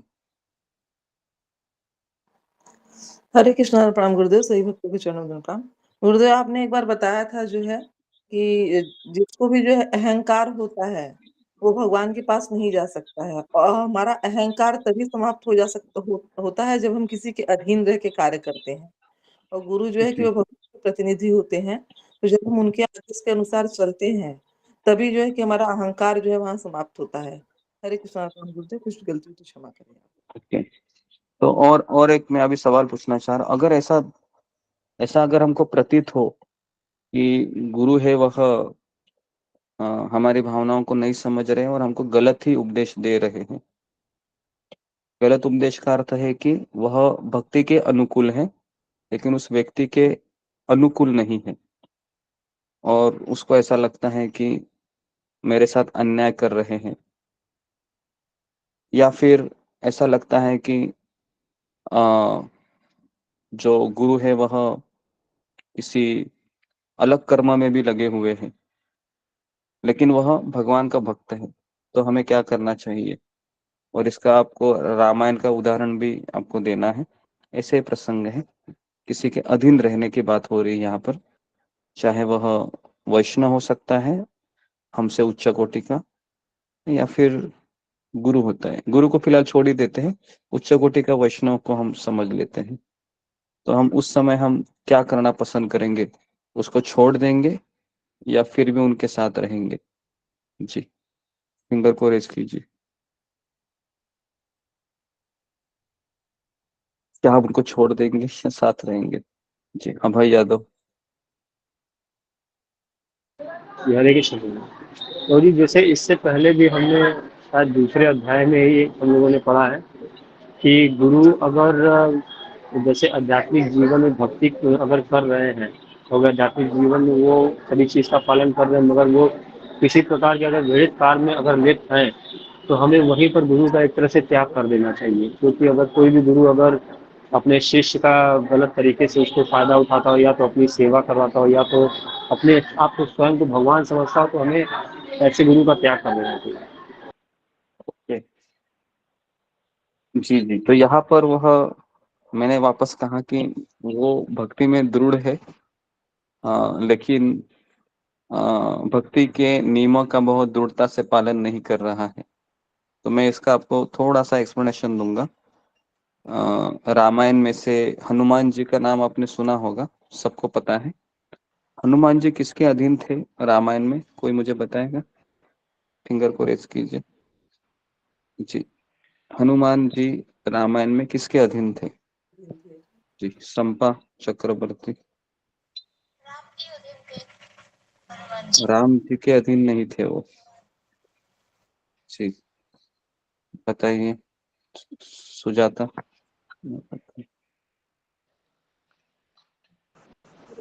सुग्रीव महाराज की। हाँ, तो हनुमान जी यह सुग्रीव के अधीन थे। ठीक है, हनुमान जी सुग्रीव के अधीन थे। और आप कितने लोगों को याद है कि जब सुग्रीव को राज्य मिला था तो वह राम जी को भूल गया था? सबको याद है? जब सुग्रीव को राज मिला था तो वह राम जी को भूल गया था, और 4 महीने वह मजा में लगा था। मजा मस्ती मतलब इंद्रिय तृप्ति में लगा था। फिर भी हनुमान जी ने सुग्रीव को छोड़ा या नहीं छोड़ा? जी, नहीं छोड़ा। बताइए। हाँ, फिर भी सुग्रीव ने, सॉरी, हनुमान जी ने सुग्रीव को छोड़ा। क्यों नहीं छोड़ा, कोई मुझे बताएगा? फिंगर को रेज कीजिए। क्यों नहीं छोड़ा हनुमान जी ने सुग्रीव को? हालांकि सुग्रीव के अधीन रह रहे थे हनुमान जी, और हनुमान जी कई गुना श्रेष्ठ थे सुग्रीव से, है ना? तो यहाँ पर एक सवाल आता है कि जिसके मैं अधीन रह रहा हूँ वह तो भगवान को भूल गया है। जी, क्यों नहीं छोड़ा, क्या कारण था? कारण ये था कि भगवान ने सुग्रीव से एक एक संबंध बना लिया था, मित्र का। और भगवान ने हनुमान जी को कहा था कि तुमको सुग्रीव के अधीन रहना है। और उसके पश्चात एक बार राधानाथ स्वामी महाराज को सवाल पूछा गया, सब लोग इस सवाल को लिखिए, कि हमें कब तक आध्यात्मिक गुरु के आदेश का पालन करना चाहिए। इस सवाल को लिखिए कि हमें कब तक आध्यात्मिक गुरु के आदेश का पालन करना चाहिए। रमेश कुमार पांडे, माइक को बंद कीजिए। हमें कब तक आध्यात्मिक गुरु के आदेश का पालन करना चाहिए, कब तक? तो इसका उत्तर है, सब लोग लिखिए, जब तक कि गुरु ये ना कहे कि तुम आत्मा नहीं हो, शरीर हो। तुम आत्मा नहीं हो, शरीर हो। इसका मतलब क्या है कि जब तक वो गलत तरीके से तत्व ज्ञान को प्रस्तुत करे तब हमें उसे छोड़ देना चाहिए, या फिर वह अपने ही विचारों को रखे तब हमें उसको छोड़ने का अधिकार है। तीसरा है कि अगर वह भगवान को शरणागत न जाने के लिए कहे तो हमें उसे छोड़ देना चाहिए, जैसे बलि महाराज ने छोड़ा था।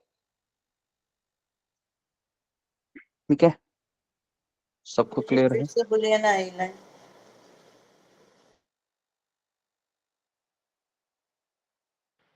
चलिए अपने गुरु जी थोड़ा बोल। जी, उनसे चीजों में छोड़ देना चाहिए। तो पहले लिखिए, जब तक कि जब गुरु बोले कि तुम आत्मा नहीं हो, शरीर हो, मतलब गलत तरीके से गीता कहे।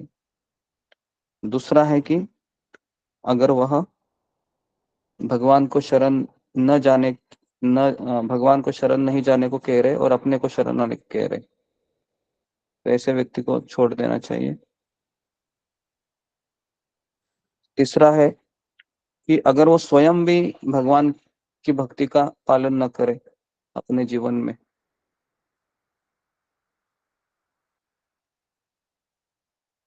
ऐसे व्यक्ति को तुरंत त्याग देना चाहिए। और ये चौथा है कि वह अगर गुरु है वह गलत कार्यों में अगर लगा है, तो ऐसे व्यक्ति को भी छोड़ देना चाहिए। गलत कार्य का इन द सेंस है 4 नियम है, वह अगर पालन नहीं करते।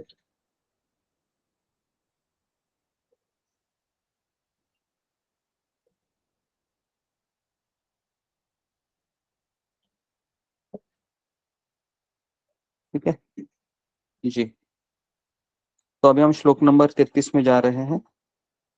ज्ञानी पुरुष भी अपनी प्रकृति के अनुसार कार्य करता है, क्योंकि सभी प्राणी 3 गुणों से प्राप्त अपनी प्रकृति का ही अनुसरण करते हैं। भला दमन से क्या हो सकता है? 100 श्लोक के। ठीक है, कहने का अर्थ है यहाँ पर कि जब तक व्यक्ति 3 गुणों से मुक्त नहीं होता है, तब तक वह अपने स्वभाव के अनुसार ही कार्य करेगा।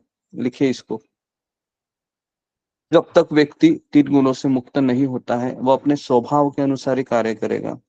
अपनी पसंद और अपनी नापसंद इसके अनुसार ही कार्य करेगा। अपनी पसंद और अपनी नापसंद इसके अनुसार ही कार्य करेगा। मुझे क्या अच्छा लगता है, मुझे कुछ अच्छा नहीं लगता है। तुम मेरे मित्र हो क्योंकि तुम मेरे हाजी करते हो, तुम मेरे शत्रु हो क्योंकि तुम मेरे हाजी नहीं करते। तो इस तरीके से वो अपने ही स्वभाव के अनुसार कार्य करेगा।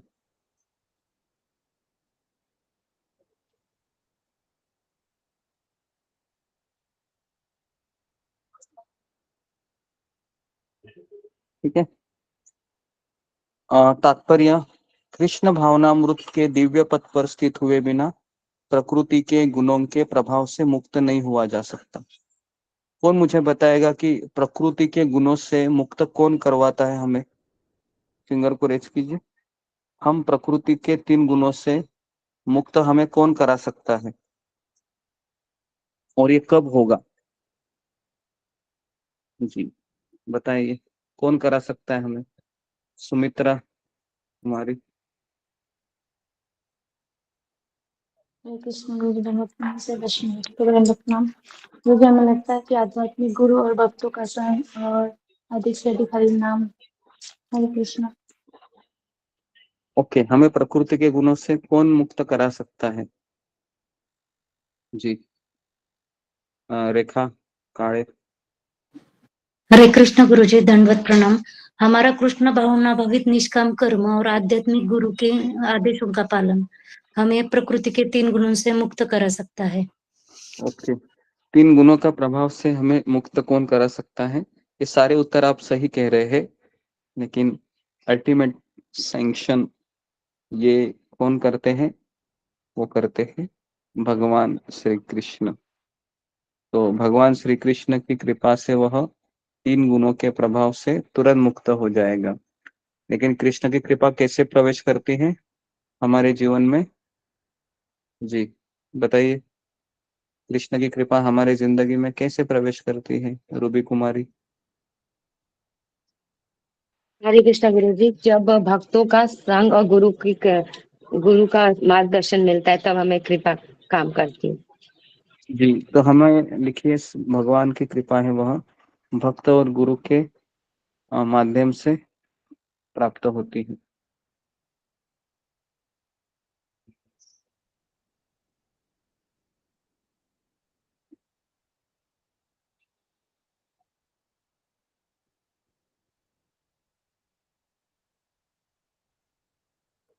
जी, तो यहाँ पर अभी लिखा हुआ है तीसरा लाइन, सांसारिक धरातल पर बड़े से बड़ा शिक्षित व्यक्ति के लिए केवल सैद्धांतिक ज्ञान कि आत्मा को शरीर से अलग है, माया के बंधन से निकल पाना असंभव है। केवल भगवत गीता पढ़कर आप 3 गुणों से मुक्त नहीं हो सकते। कौन बताएगा क्यों? फिंगर को रेज कीजिए। केवल भगवत गीता पढ़कर हम 3 गुणों से मुक्त नहीं हो सकते, केवल ये जानकर कि तुम आत्मा हो, शरीर नहीं हो। क्यों? सिंपल है, बहुत आसान है। क्यों हम भगवत गीता पढ़कर भी 3 गुणों से मुक्त नहीं हो सकते? क्या इसके पीछे लॉजिक है? जी, सावित्री नेगी। हरे कृष्ण गुरु जी, धन्यवाद प्रणाम गुरु जी। जब तक हम उस बातों को अपनी जिंदगी में नहीं उतारेंगे तब तक हम 3 दिनों से मुक्त नहीं हो सकते। हरे कृष्ण गुरु जी। ओके, और जी रंजना माता जी। हरे कृष्णा प्रभु जी, आपके चरणों में दंडवत प्रणाम, सभी को दंडवत प्रणाम। यही कि जब तक हम ये जान लेते कि हम आत्मा है तो हमें आत्मा बहुत आवाज आ रहा है आपका, 2 डिवाइस शायद चालू हो रहेंगे। नेक्स्ट अभय यादव। जी, जैसे कि श्लोक में दिया कि जब तक हम अपना जो ड्यूटी है वो अगर अच्छे ढंग से अगर हम नहीं करते हैं तब तक हम प्रकृति के गुरु से हम बाहर नहीं निकल सकते। ओके, तो जी, तो सब लोग लिखिए, केवल पुस्तकी ज्ञान होना कि मैं आत्मा हूँ, शरीर नहीं हूँ, इतना ही पर्याप्त नहीं है। उसको जीवन में उतारना भी जरूरी है, और जीवन में उतारने की शक्ति हमें मार्गदर्शन से प्राप्त होती है। इसलिए प्रभुपाद इसमें लिखते हैं कि ज्ञान की दृष्टि से कोई कितना ही विद्वान क्यों ना हो, मतलब वो कितना ही ज्ञानी क्यों ना हो, पूरा उसको भगवत गीता कंठस्थ ही क्यों ना हो, है ना, किंतु भौतिक प्रकृति की दीर्घकालीन संगति के कारण वह बंधन में ही रहता है। इसलिए हमको ज्ञानी नहीं बनना है। कौन मुझे बताएगा ज्ञानी और भक्त में क्या फर्क होता है? जी, प्रश्न लिखिए, ज्ञानी और भक्त में क्या फर्क होता है?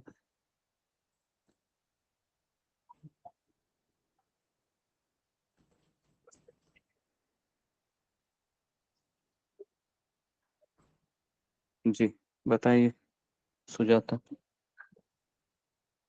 ज्ञानी और भक्त में क्या फर्क होता है? दंडवत प्रणाम, सभी भक्तों को दंडवत प्रणाम। ज्ञानी जो है वो अपने मन से कार्य करता है और जो भक्त है वो गुरु के नीचे, गुरु के मार्गदर्शन पर आदेश के आकर। जी जी, वेरी गुड। तो ये जवाब है इसका। भक्त अपने मन से काम नहीं करता है, और ज्ञानी वह अपनी इच्छा से कार्य करता है। ठीक है, तो अगर प्रकृति के गुणों को लांघना है मुझे, तो इसलिए मुझे किसी न किसी को हमारे ऊपर बिठाना ही पड़ेगा, चाहे मुझे गीता पूरी आती ही क्यों ना हो। जैसे मैं हूँ, मुझे अगर भगवत गीता पूरी आती भी है तो भी मुझे किसी न किसी के अधीन रहना जरूरी है, किसी न किसी शिक्षा गुरु के अधीन होना जरूरी है। क्यों ऐसा कहा गया है? क्योंकि हमारा माइंड हमें कभी भी चीट कर सकता है। लिखिए ऐसे, अगर हम किसी के अधीन नहीं रहेंगे तो यही हमारा मन हमें कभी भी धोखा दे सकता है, कभी भी धोखा दे सकता है। ठीक है, कितने लोग इसको अग्री करते हैं कि हमारा मन हमें धोखा दे सकता है? भले ही मैं 16 माला कर रहा हूँ, भले ही मैं नियम पालन कर रहा हूँ, भले ही मैं गीता पढ़ रहा हूँ, लेकिन अगर मैं अपने मन से काम करूंगा तो मेरा मन मुझे धोखा देगा।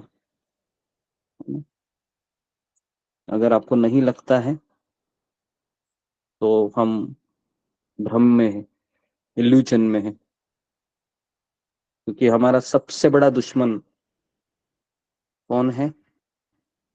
हमारा सबसे बड़ा दुश्मन हमारा मन नहीं। अनियंत्रित मन ही है, जो हमें पता भी है ये मेरा मन है, मेरा दुश्मन, लेकिन हम सुनते भी किसकी है? उसी मन की मन सुनते की। हैं। तो इसके लिए आप सोच सकते हो कि पता है मुझे कि मेरा मन ही मेरा दुश्मन है, और फिर भी मैं मेरे दुश्मन की ही सुनती हूँ, मैं मेरे दुश्मन का ही सुनता हूँ। इससे बड़ा अज्ञान क्या हो सकता है हमारी जिंदगी में, कि मुझे पता है कि मेरा मन ही मेरा दुश्मन है, लेकिन फिर भी मैं उसी दुश्मन के अनुसार जी रही हूँ, जी रहा हूँ। ये सबसे बड़ा हमारा दुर्भाग्य है। सबसे बड़ा दुर्भाग्य है। क्या करना चाहिए बताइए, कोई उपाय देना चाहेंगे? क्या करना चाहिए फिर हमें, कि हमें पता है कि मेरा मन ही मेरा सबसे बड़ा दुश्मन है, और मुझे जीना भी इसी मन के साथ है, तो मैं क्या करूं अभी? क्या मेरे मन को कहूं तुम सुसाइड करो, मैं अकेला जीती हूँ या जीता हूँ, या फिर अपने ही मन को मार दो? क्या ये संभव है? ये भी संभव नहीं है। तो कौन सा उपाय कृष्ण बताते हैं? जी बताइए। सुलेखा। हरे कृष्ण गुरु जी, धन्यवाद, प्रणाम।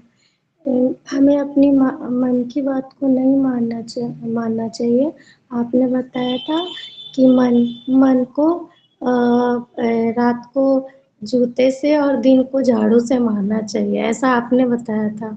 तो ये हम मन की बात नहीं मानना चाहिए। हमें जो उच्च कोटि के वैष्णव है उनसे सलाह लेना चाहिए, या फिर अपने गुरुजी से सलाह लेना चाहिए, और फिर वो जो कहे वही करना चाहिए। हरे कृष्ण गुरु जी, धन्यवाद। ओके, तो जी, तो मन से झाड़ू से मारने का और जूते से मारने का अर्थ क्या है?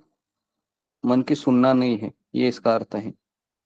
इसका अर्थ ये नहीं कि जूता ले लो और चलो मारना शुरू करो अपने दिमाग को, तो ये भी नहीं करना है। ओके।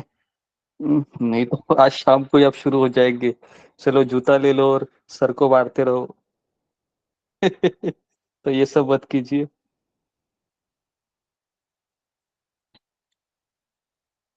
तो मन को झाड़ू से मारने का अर्थ है कि मन का सुनना नहीं है, ठीक है। लेकिन हम सुनते भी किसकी है? अपने ही मन की सुनते। देखो आप, अभी क्लास जैसे खत्म हो जाएगा, आप किसको कहेंगे अब मैं क्या करूं? किसको कहेंगे अब मैं क्या करूं? बताइए, अपने ही मन को कहेंगे ना। बताइए मिस्टर मन, अब मैं क्या करूं? तो मन बोलेगा अभी मोबाइल हाथ में ले लो, फेसबुक देखो। तो हम क्या करेंगे? फेसबुक देखेंगे।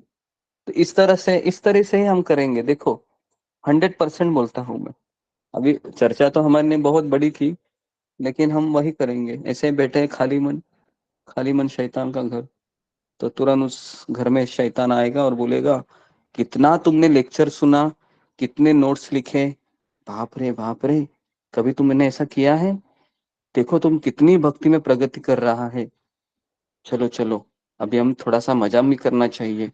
चलो थोड़ा सा मोबाइल ले लो और थोड़ा सा कोई साइड में थोड़ा चले जाओ, थोड़ा सा, है ना, कर्मनुक कर लो, अपना मनोरंजन करो, है ना। भक्ति तो करनी है। कल वापस सुबह 4 बजे तुम उठोगे, अरे थोड़ा अपने लिए भी समय दो, अपने लिए समय देना चाहिए। तो इस तरह से माइंड बोलेगा कि नहीं? 100% बोलेगा, ये ऐसा ही बोलता है ना। जी, कहने करते हैं कि ये हमारा सबसे बड़ा दुश्मन ही हमारा, है ना, क्या बोल सकते हो, सबसे बड़ा घातक व्यक्ति बना हुआ है, और हमें जन्म मृत्यु के चक्र में अटकाता है। और हम जानकर भी उससे अनजान बने बैठे हैं, और हम सोचते हैं कि ये मेरा मित्र है ना। मेरा असली शत्रु तो ये मेरा पति है, ये मेरी पत्नी है, ये मेरे बच्चे हैं। लेकिन हमारा असली शत्रु तो हमारा दिमाग ही है। क्या करें अभी? कोई ऐसी मेडिकल में गोली मिलती है क्या?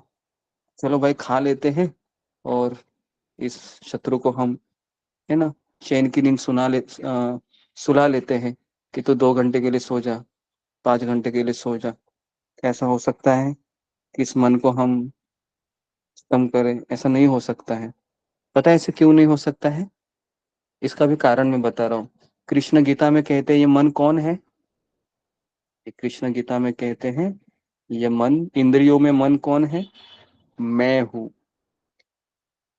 आई बात समझ? ये मन कौन है? कृष्ण है। कृष्ण इंद्रियों में मैं मन हूँ। मुझे लगता है कि ऐश्वर्य करके एक चैप्टर है ना, भगवान का ऐश्वर्य, उसमें भगवान कहते हैं कि भगवान का ऐश्वर्य करके है ना, उसमें है।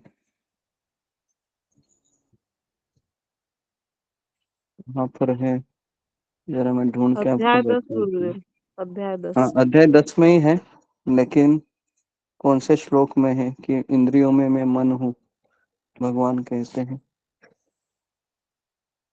जी, तो इसके लिए मन, हाँ देखो, श्लोक क्रमांक 22 में है। अगर आपके पास गीता है तो 10वें अध्याय का 22वां श्लोक आप निकाल लीजिए, जिसमें भगवान कहते हैं कि मैं वेदों में सामवेद हूँ, देवों में स्वर्ग का राजा इंद्र हूँ, और इंद्रियों में मन हूँ। है ना, देखा? तो अभी आप बोलोगे कि फिर कृष्ण मेरे साथ ऐसा क्यों गेम खेलते हैं? तो भाई कृष्ण गेम नहीं खेल रहे हैं, है ना, हम ही कृष्ण के साथ गेम खेल रहे हैं। है ना, कृष्ण तो बोल रहे हैं कि आ जाओ आ जाओ आ जाओ आ जाओ। हम कहते हैं अभी नहीं अभी नहीं अभी नहीं अभी नहीं। कृष्ण कहते हैं फिर कभी फिर कभी फिर कभी।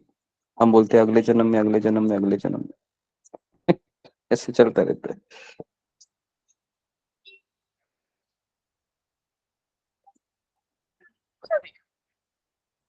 बराबर है।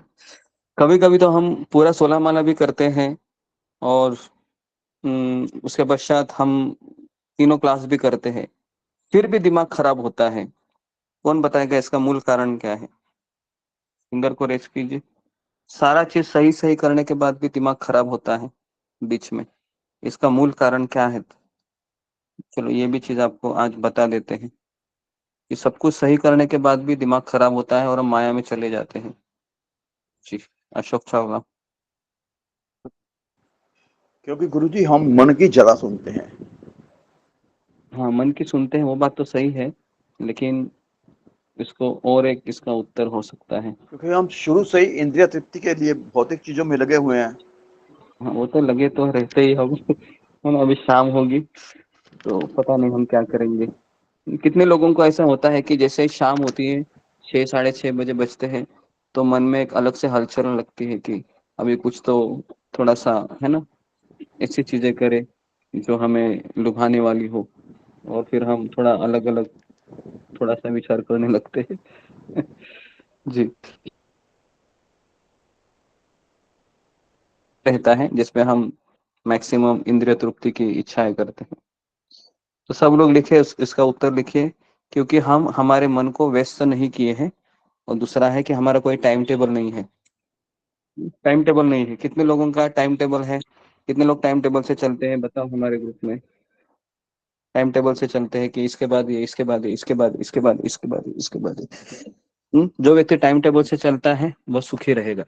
और जो कहेगा अभी कितना बजे है, 4:30 बजे, 10 मिनट बाकी है, फिर इनका क्लास खत्म हो जाएगा, फिर मेरे पास समय है, लेकिन कुछ प्लानिंग नहीं किया है। तो प्लानिंग नहीं किया है मान लो, तो क्या होगा? मन हमको कहाँ लेके जाएगा? कौन बताएगा मुझे कि अगर आपका 4:30 बजे कोई अपॉइंटमेंट नहीं है किसी के साथ या किसी आध्यात्मिक चीज के साथ, तो इसका नतीजा क्या होगा? मन कहाँ लेके जाएगा आपको? जी, सोशल मीडिया में मन हमको कहाँ ले जाएगा? मन हमको सपनों की दुनिया में लेके जाएगा कि नहीं? सपनों की दुनिया, ख्यालों की दुनिया, और उसमें आप ऐसे ही जाते रहेंगे। बराबर है। तो आप में से कितने लोगों ने टाइम टेबल बनाया है जिसके अनुसार आप रोज चलते हैं? फिंगर को रेज कीजिए। टाइम टेबल बनाया है जिसके अनुसार आप चलते हैं, इसके बाद ये, इसके बाद ये, इसके बाद ये, इसके बाद ये। मोस्टली लेडीज का माइंड एंगेज रहता है, क्योंकि लेडीज का काम रहता है बहुत घर के काम उसको करने ही पड़ते हैं बाय डिफॉल्ट, क्योंकि घर में घर के काम नहीं किएंगे तो उनके ऊपर एक व्यक्ति खड़ा होता है, बराबर है। कौन कौन होता है वो व्यक्ति? काम नहीं करेंगे तो जो आपको चिल्ला सकता है, वो आपके घर का मेन व्यक्ति होता है। आपका पति या आपका जिसकी चलती है, कभी कभी बहू की ज्यादा, कभी कभी सास की ज्यादा चलती है, कभी पति की चलती है, या कभी ससुर की भी चलती है। तीनों में से एक व्यक्ति तो आपको बोलेगा ही बोलेगा, बराबर है, बोलेगा ना। तो इसके लिए मुझे लगता है कि लेडीज का माइंड एंगेज हो जाता है घर में। लेकिन पुरुष का कैसा होता है कि अगर उसके पास पूरा टाइम टेबल नहीं है तो फिर उसको तो घर का खाना किसको बनाना है, उसको तो बनाना है नहीं, बराबर है। उसको झाड़ू मारना भी है क्या? कुछ कुछ पुरुष को झाड़ू मारने में भी शर्म आती है, बराबर है। उनको लगता है कि इसके लिए तो मैंने शादी नहीं की है, बराबर है। वो कहते हैं कि ये तुम्हारा काम है झाड़ू मारो, तुम्हारा काम है बर्तन धो लो, तुम्हारा काम है। एक्चुअली ये गलत है ना। हमें हर काम करना चाहिए पुरुष ने, खाना बनाने से लेके झाड़ू मारने से लेके, कभी कभार आराम भी देना चाहिए पत्नी को, है ना, जो भी है। तो कहने का अर्थ है कि हमारा माइंड एंगेज होना चाहिए, व्यस्त होना चाहिए, ठीक है। तो फिर हम माया में नहीं जा सकते। ओके। तो अभी मेरा और एक सवाल है कि इतना टाइम टेबल बनाया मैंने, टाइम टेबल के अनुसार चल भी रहा है, लेकिन कभी ना कभी महीने में 1 बार, 2 बार, 3 बार, 4 बार मेरा दिमाग खराब हो ही जाता है। ये कितने लोगों का प्रॉब्लम है? फिंगर को रेस कीजिए। सब कुछ अच्छे से चल रहा है, सब कुछ अच्छे से हो रहा है, लेकिन हफ्ते में 1 बार या 2 बार, या महीने में 4 बार, 5 बार, 6 बार दिमाग खराब ही जो हो जाता है। ये प्रॉब्लम है। ऐसा क्यों होता होगा? क्या कारण है इसे कि इतना सब अच्छे से सिस्टमेटिक तरीके से करने के बाद भी दिमाग खराब हो जाता है, और फिर कुछ अच्छा नहीं लगता है, ऐसा लगता है कि थोड़ा ब्रेक ले लूं। जी, क्यों ऐसा लगता है मीना कुमारी? हरे कृष्णा को दे दंड प्रणाम। हरे कृष्णा सभी भक्तों को दंड प्रणाम। गुरुदेव, इसमें ऐसे होता है कि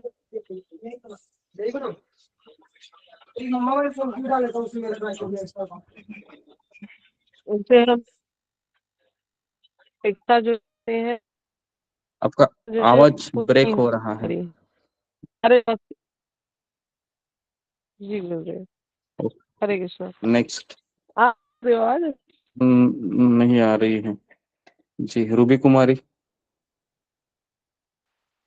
जी हरे कृष्णा गुरु जी, धन्यवाद प्रणाम। क्योंकि गुरु जी हमने उसकी आदत नहीं होती है झेलने की, हमारे अंदर सहन शक्ति बहुत कम होती है किसी चीज को संभालने की। ओके। और आशा रावत, क्या इसका कारण है?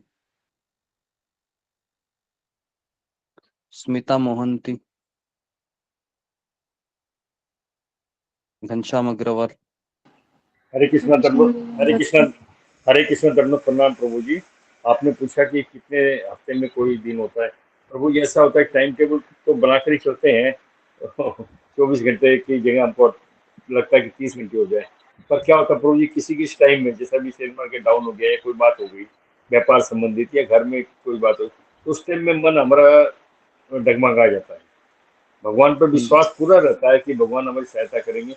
माला भी कर रहे हैं कि आपने कब माला करने से कोच बन जाता है, तो ये बात सही कही आपने, कोच बन जाती सहायता बहुत मिलती है। किंतु कभी कभी मन थोड़ा सा हफ्ते में 1-2 बार डगमगा जाता है, कुछ एक साथ में कोई अनहोनी हो जाती है, कुछ बात हो जाती है व्यापार में या घर में, तो उस टाइम थोड़ा सा ओके। डगमगा जाता है। हरे कृष्णा, ठीक है। दंडवत प्रणाम प्रभु। जी, स्मिता मोहंती। कृष्ण गुरु दंडवत प्रणाम, सभी भक्तों को दंडवत प्रणाम। गुरुजी, मेरा तो पेशेंस ही नहीं होता है, ऐसा मुझे लगता है कि इसीलिए ये सब होता है मेरे साथ। अच्छा, ठीक है। ओके। तो ये सब क्यों होता है, तो इसका उत्तर लिखिए, क्योंकि अभी तक हम शुद्ध भक्त नहीं बने हैं। हमारे अनर्थ हमको के लिए होगा ही होगा। ये महीने में एक आध बार तो होगा ही होगा कंपलसरी, कितना भी आप, क्योंकि ये कैसे हो सकता है कि मैं अपने रूटीन को एकदम फॉलो करूँ अच्छे से, तो बीच बीच में तो हम लड़खड़ा जाएंगे, और लड़खड़ाते समय हमको होश ठिकाने आएंगे कि मेरी भक्ति ये मैकेनिकल चल रही थी अभी तक, तो कृष्ण ने मुझे गिराकर बता दिया कि मैं कहाँ पर हूँ। ठीक है, और कभी कभी तो ऐसा होता है कि 10 साल 15 साल 20 साल के बाद भी हमको ऐसा लगता है कि, है ना, अभी आपको उतना साल तो नहीं हुए हैं, लेकिन ये हो सकता है 4 साल 5 साल, या कभी भी जीवन की ऐसी कड़ी आएगी कि ऐसा होगा कि एकदम ही भ्रमित हो गए हैं और अनर्थ बहुत ज्यादा ऊपर आए हैं, तो उस समय हमें मार्गदर्शन की आवश्यकता होती है। तो इसलिए हमारे अनर्थ हमको कभी भी दगा दे सकते हैं, कभी भी, मतलब जैसे कि आप भले ही तीनों क्लास कर रहे हैं, लेकिन कृष्ण हमेशा यही चाहेंगे कि आप और उससे आगे बढ़े और उससे आगे बढ़े और उससे आगे बढ़े। और हमारा मन हमें बहुत तकलीफ देगा, हमारा मन तकलीफ दे रहा है, हमारे घर वाले हमको तकलीफ देंगे, हमारे इंद्रिय हमें तकलीफ देंगे, तो सभी जगह पर हम ऐसे घेरे हुए चक्रव्यूह की तरह, जैसे अभिमन्यु पता है चक्रव्यूह में फंसा था। इतने लोगों को चक्रव्यूह क्या होता है पता है? फिंगर को रेज कीजिए। चक्रव्यूह क्या होता है पता है? चक्रव्यूह, चक्रव्यूह मतलब पता है या नहीं पता है? चक्रव्यूह क्या होता है? चक्रव्यूह मतलब चारों जगह पर आप घिरे हुए हैं, ऐसे आपको रास्ता ही नहीं दिख रहा है ना जी। तो ऐसा अगर घर परिवार में होता है कि रास्ता ही नहीं दिख रहा है, तो उस समय हमें क्या करना चाहिए? जी, फिंगर को रेस कीजिए। अगर कोई रास्ता ही नहीं दिख रहा है, सारे रास्ते ब्लॉक हो गए मेरे, तो हमें क्या करना चाहिए? अशोक चावला प्रभु। हमें गुरु की शरण लेनी चाहिए, गुरु से परामर्श करना चाहिए। गुरु जी, परामर्श लेना चाहिए। और क्या करना चाहिए? मान लो कि फोन ही नहीं लग रहा है, क्या करना चाहिए? फिर किसी वरिष्ठ भक्त के पास उसका भी जाना फोन नहीं चाहिए। लग रहा है, मान लो कि सारे नेटवर्क डाउन हो गए हैं, आप अकेले। फिर हमें अपने मन को समझाना चाहिए, धीरे धीरे मन को धैर्य रखना समझाना चाहिए। चाहिए, या हमें कृष्ण के सामने जाकर रोते रोते कहना चाहिए, कृष्ण मैं फंस गया हूँ, कृष्ण अभी कुछ कीजिए, मेरा दिमाग काम नहीं कर रहा है। ठीक है, क्या है हम कर सकते हैं? जी, कर कर सकते सकते हैं हैं गुरु जी। कि हम कृष्ण के सामने जाकर रोते रोते कहें कि कृष्ण हार गई हूं मैं, हार गया हूं मैं, अभी सारी जगह पर केवल अंधेरा ही दिख रहा है, कुछ आशा नहीं दिख रही, अभी फोन भी नहीं लग रहा है, आप ही कुछ कीजिए। और बिलीव में अगर आप ये करोगे ना, तुरंत कृष्ण आपको अंदर से परमात्मा के रूप में आपको मदद करेंगे, और एक ऊर्जा शक्ति आपके भीतर प्रवेश होगी, है ना। क्योंकि कृष्ण यही चाहते हैं कि आप रोते रोते बिलखते बिलखते उनके पास आकर कहें कि कृष्ण मैं आपकी हूँ, या कृष्ण मैं आपका हूँ, आप मेरे हैं, बस यही एक रिश्ता मैं जानता हूँ, यही एक मैं रिश्ता जानती हूँ। तो ये जब होगा ना, तब हमको अंदर से बहुत खुशी होगी, और कृष्ण भी खुश कर होंगे, क्योंकि हमने सही चीज की है। ठीक है जी।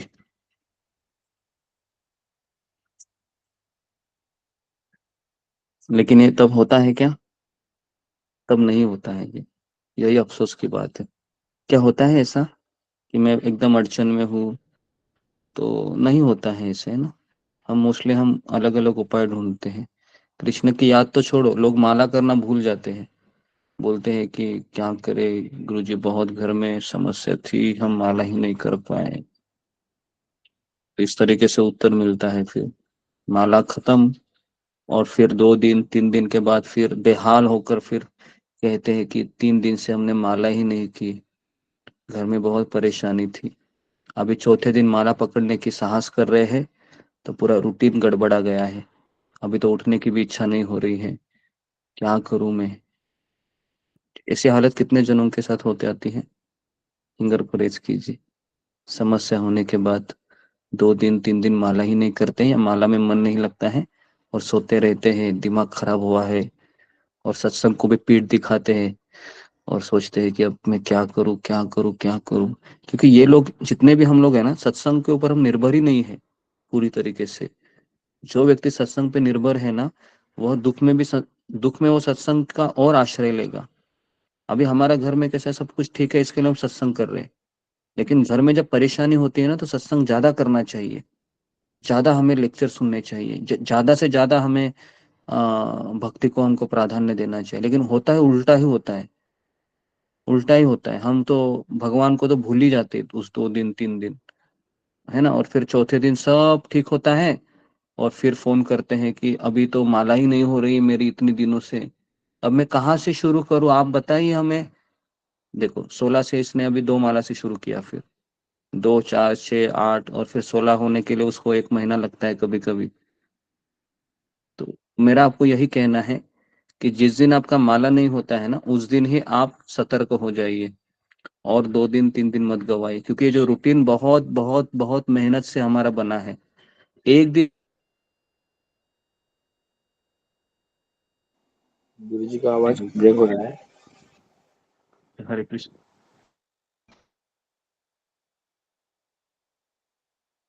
मैं ये कह रहा हूं कि अगर हमारा एक दिन भी मिस हो गया, तो आप देखिए दूसरे दिन हमें उठने में भी दिक्कत होगी, और तीसरे दिन अगर आप 2 दिन तो आप उठे ही नहीं, तो तीसरे दिन मेरा गारंटी है कि आप आपका मन आपको यही कहेगा अभी तुम सोते ही रहो, है ना, क्योंकि तुमसे नहीं होगा। और ऐसे 3 दिन 4 दिन 5 दिन चले जाते हैं।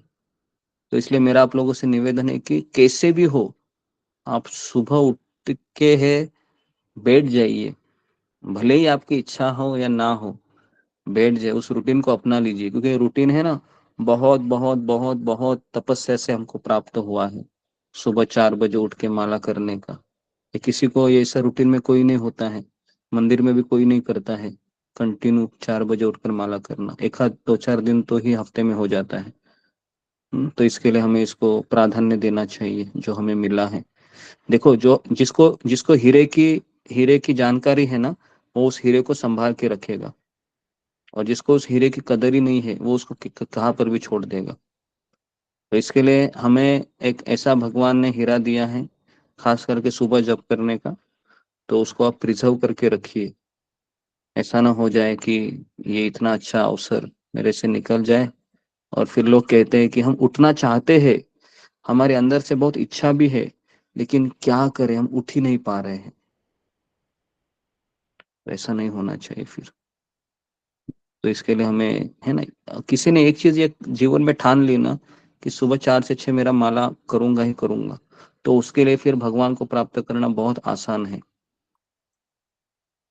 क्योंकि उसको पता है 4 बजे उठने के लिए मुझे बहुत संघर्ष करना है, बहुत अपने आप को तपाना होगा, तब जाके मैं 4 से 6 माला करूंगी और करूंगा। और हमारे ग्रुप में 50-55 लोग तो आते ही हैं शुरुआत में, और फिर बाद में 5 बजे 10 लोग ज्वाइन होते हैं, तो इस तरीके से फिर 80-90 लोग तो आ जाते हैं। लेकिन मेरा ऐसा आपको कहना है कि अभी तो गर्मी का भी, अभी तो बारिश का सीजन है, ज्यादा ठंड भी नहीं है, तो आपको उठना चाहिए, है ना। तो आलस्य मत कीजिए, उठिए, ताकि हम इसको, जो हमको सौभाग्य मिला है, उसको बनाते रखिए। नहीं तो क्या होगा, नहीं तो फिर वापस हमारा जीवन वही हो जाएगा, और ये कभी भी हो सकता है। अगर हमारी साधना लूज हो गई, अपराध करेंगे तो कृष्णा में यहाँ नहीं रखेंगे। तो इसके लिए वही एक भक्त होता है जो अपनी साधना को बहुत महत्व देता है, उसके लिए वो अपना पैसे भी सेक्रीफाइस करता है, अपना जॉब सेक्रीफाइस करता है, अपने पैसे सेक्रीफाइस करता है, अपने घर की जिम्मेदारी भी थोड़े बहुत सेक्रीफाइस करता है, क्योंकि उसको पता है कि मुझे ये समय कृष्ण के लिए देना है, 4 से 6, चाहे मेरा मन माने या ना माने। तो ये अगर आप करोगे, तो फिर आपके जीवन में हमेशा हमेशा क्या बोल सकते हो कि एक शांति बनी रहेगी, और आपको ये भी अंदर से लगेगा कि मैं सही कर रहा हूँ, एक कॉन्फिडेंस मिलेगा आपको। ठीक है, तो जी, तो यहाँ पर मैं रुकता हूँ। कुछ किसी के कुछ प्रश्न है, कुछ ये कहना है? प्रश्न, हाँ बोलिए। तो जी जैसे मैं 2 दिन से उठ रहा हूँ, 3, 3:15, 3:30 के बीच में माला लेके बैठ भी रहा हूँ, मगर फिर नींद लग जा रही, बहुत गहरी नींद लग जा रही है, मैं उठ नहीं पा रहा हूँ फिर। तो हाँ मैं तो क्या करूँ? इसलिए हाँ तो इसलिए हमारा एकदम हम 3:15 3:30 बजे उठेंगे तो ऐसा ही होगा। हमें अपने जीवन को अगर सुधारना है तो छोटे छोटे स्टेप्स लेने चाहिए। अगर हम 5 बजे पहले उठते थे तो पहले आप 4:30 बजे 10 दिन उठिए, फिर 4:15 बजे उठिए 10 दिन, फिर 4 बजे उठिए 10 दिन। तो ऐसे धीरे धीरे हमको हमारे प्रोग्राम को सेट करना होता है। हम तुरंत लंबी जंप मारेंगे तो एक आध 2-3 दिन चलेगा वो, लेकिन लॉन्ग टर्म के लिए वो नहीं चलेगा। ठीक है, तो इस तरह से आप प्रयास कीजिए धीरे धीरे। भले ही 2-4 माला कम हो जाए, मतलब सुबह, लेकिन धीरे धीरे करोगे तो लॉन्ग टर्म रहोगे। ओके जी। और किसी का प्रश्न है? वासुदम भुक्ता कुछ कहना है? गुरु जी दंडवत प्रणाम, सभी भक्तों के चरणों में दंडवत प्रणाम।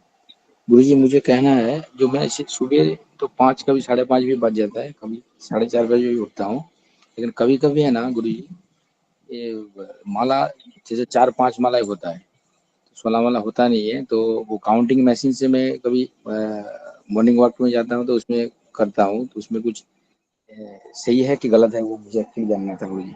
नहीं नहीं, मॉर्निंग वॉक का जो टाइम है ना, उसमें हमको वह चलते फिरते हम जब माला करते हैं ना तो काफी लोग हमको दिखते रहते हैं, तो उसके लिए वह माला फिर अच्छे से नहीं हो पाती है। तो वह समय आप जपा में काउंटिंग मत कीजिए, है ना। मॉर्निंग वॉक क्या है?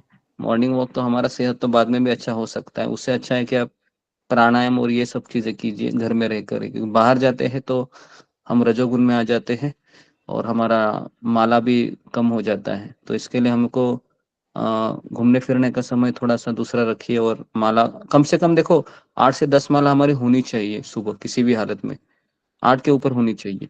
3-4 माला बहुत ही कम है। ठीक है, तो ऐसा रूटीन बनाइए। ठीक है जी। जी सुलेखा। हरे कृष्ण गुरु जी, दंडवत प्रणाम। गुरु जी, जैसे कि भागवतम पढ़ती हूँ, तो पढ़ तो लेते हैं लेकिन वो संस्कृत पढ़ना नहीं आता, तो उसके लिए कुछ उपाय कर दीजिए गुरु। भागवतम संस्कृत में केवल श्लोका होता है, अनुवाद और तात्पर्य प्रभुपाद हाँ जी के वो पढ़ते हाँ, रहिए। तो भगवत गीता भी तो संस्कृत में है गुरु जी, वो पढ़ना नहीं आता ठीक से अनुवाद और कारण। तात्पर्य पढ़िए, मैं ये कह रहा हूँ, संस्कृत को भूल जाओ। ठीक है, जो हिंदी में लिखा हुआ है। जी शुभांगी पाठक। हरे कृष्णा गुरु जी, दंडवत प्रणाम। अभी जैसे आपने माला के बारे में बताया ना, मैं आपकी बातों से बिल्कुल सहमत हूँ। अभी बीच में मेरे को बहुत ज्यादा तेज बुखार था ना, तो एक दिन में माला नहीं कर पाई, लेकिन फिर मेरे को अपने आप में अच्छा नहीं लग रहा था। दूसरे दिन भले ही मैं नहाई नहीं हूँ 2 दिनों तक, लेकिन बिना नहाए माला पूर्ण की। आपका कहना एकदम सही है कि अगर 1-2 दिन नहीं करोगे तो आलसी हो जाता है आदमी। तो जी मैं आपकी बातों को याद रख के ना फिर तुरंत 2:30-3 बजे उठ के बैठ जाती हूँ। जी जी ठीक है, 2:30-3 बजे जी। इतना मत उठिए, नहीं तो फिर और हालत गंभीर हो नहीं जाएगी। गुरुजी, नींद खुल जाता है, कभी 2:30 बजे कभी 3 बजे नींद खुलता है ना, तो फिर मैं उठ ही जाती हूँ। फिर बाद में ठीक है आलसी करूंगी तो फिर देरी होता है करके मैं उठ जाती ठीक है। जी जी हूँ। ओके जी। और किसी का कुछ प्रणाम गुरु जी। प्रश्न है? जी जी ओके। तो बहुत सारी चीजें बता दी, थोड़ा समय भी ज्यादा हुआ इसलिए क्षमा करें। तो मैं यहाँ पर रुकता हूँ। आप सबका बहुत बहुत धन्यवाद। शील प्रभुपाद की जय, गुरुदेव की जय। हरे कृष्ण हरे हरे कृष्ण। कृष्णा गुरु जी, प्रणाम दंडवत गुरु जी, प्रणाम। प्रणाम गुरु जी, माता जी मैं प्रणाम। सभी भक्तों को सबके चरणों में नमस्कार करती हूँ। हरे कृष्णा शोक भगवान। हरे कृष्ण गुरु जी, दंडवत प्रणाम, सभी भक्तों को चरणों में दंडवत प्रणाम, सभी भक्तों को दंडवत प्रणाम, सभी भक्तों को चरणों में दंडवत प्रणाम। हरे कृष्णा, सभी भक्तों को दंडवत प्रणाम, गुरु जी को दंडवत प्रणाम।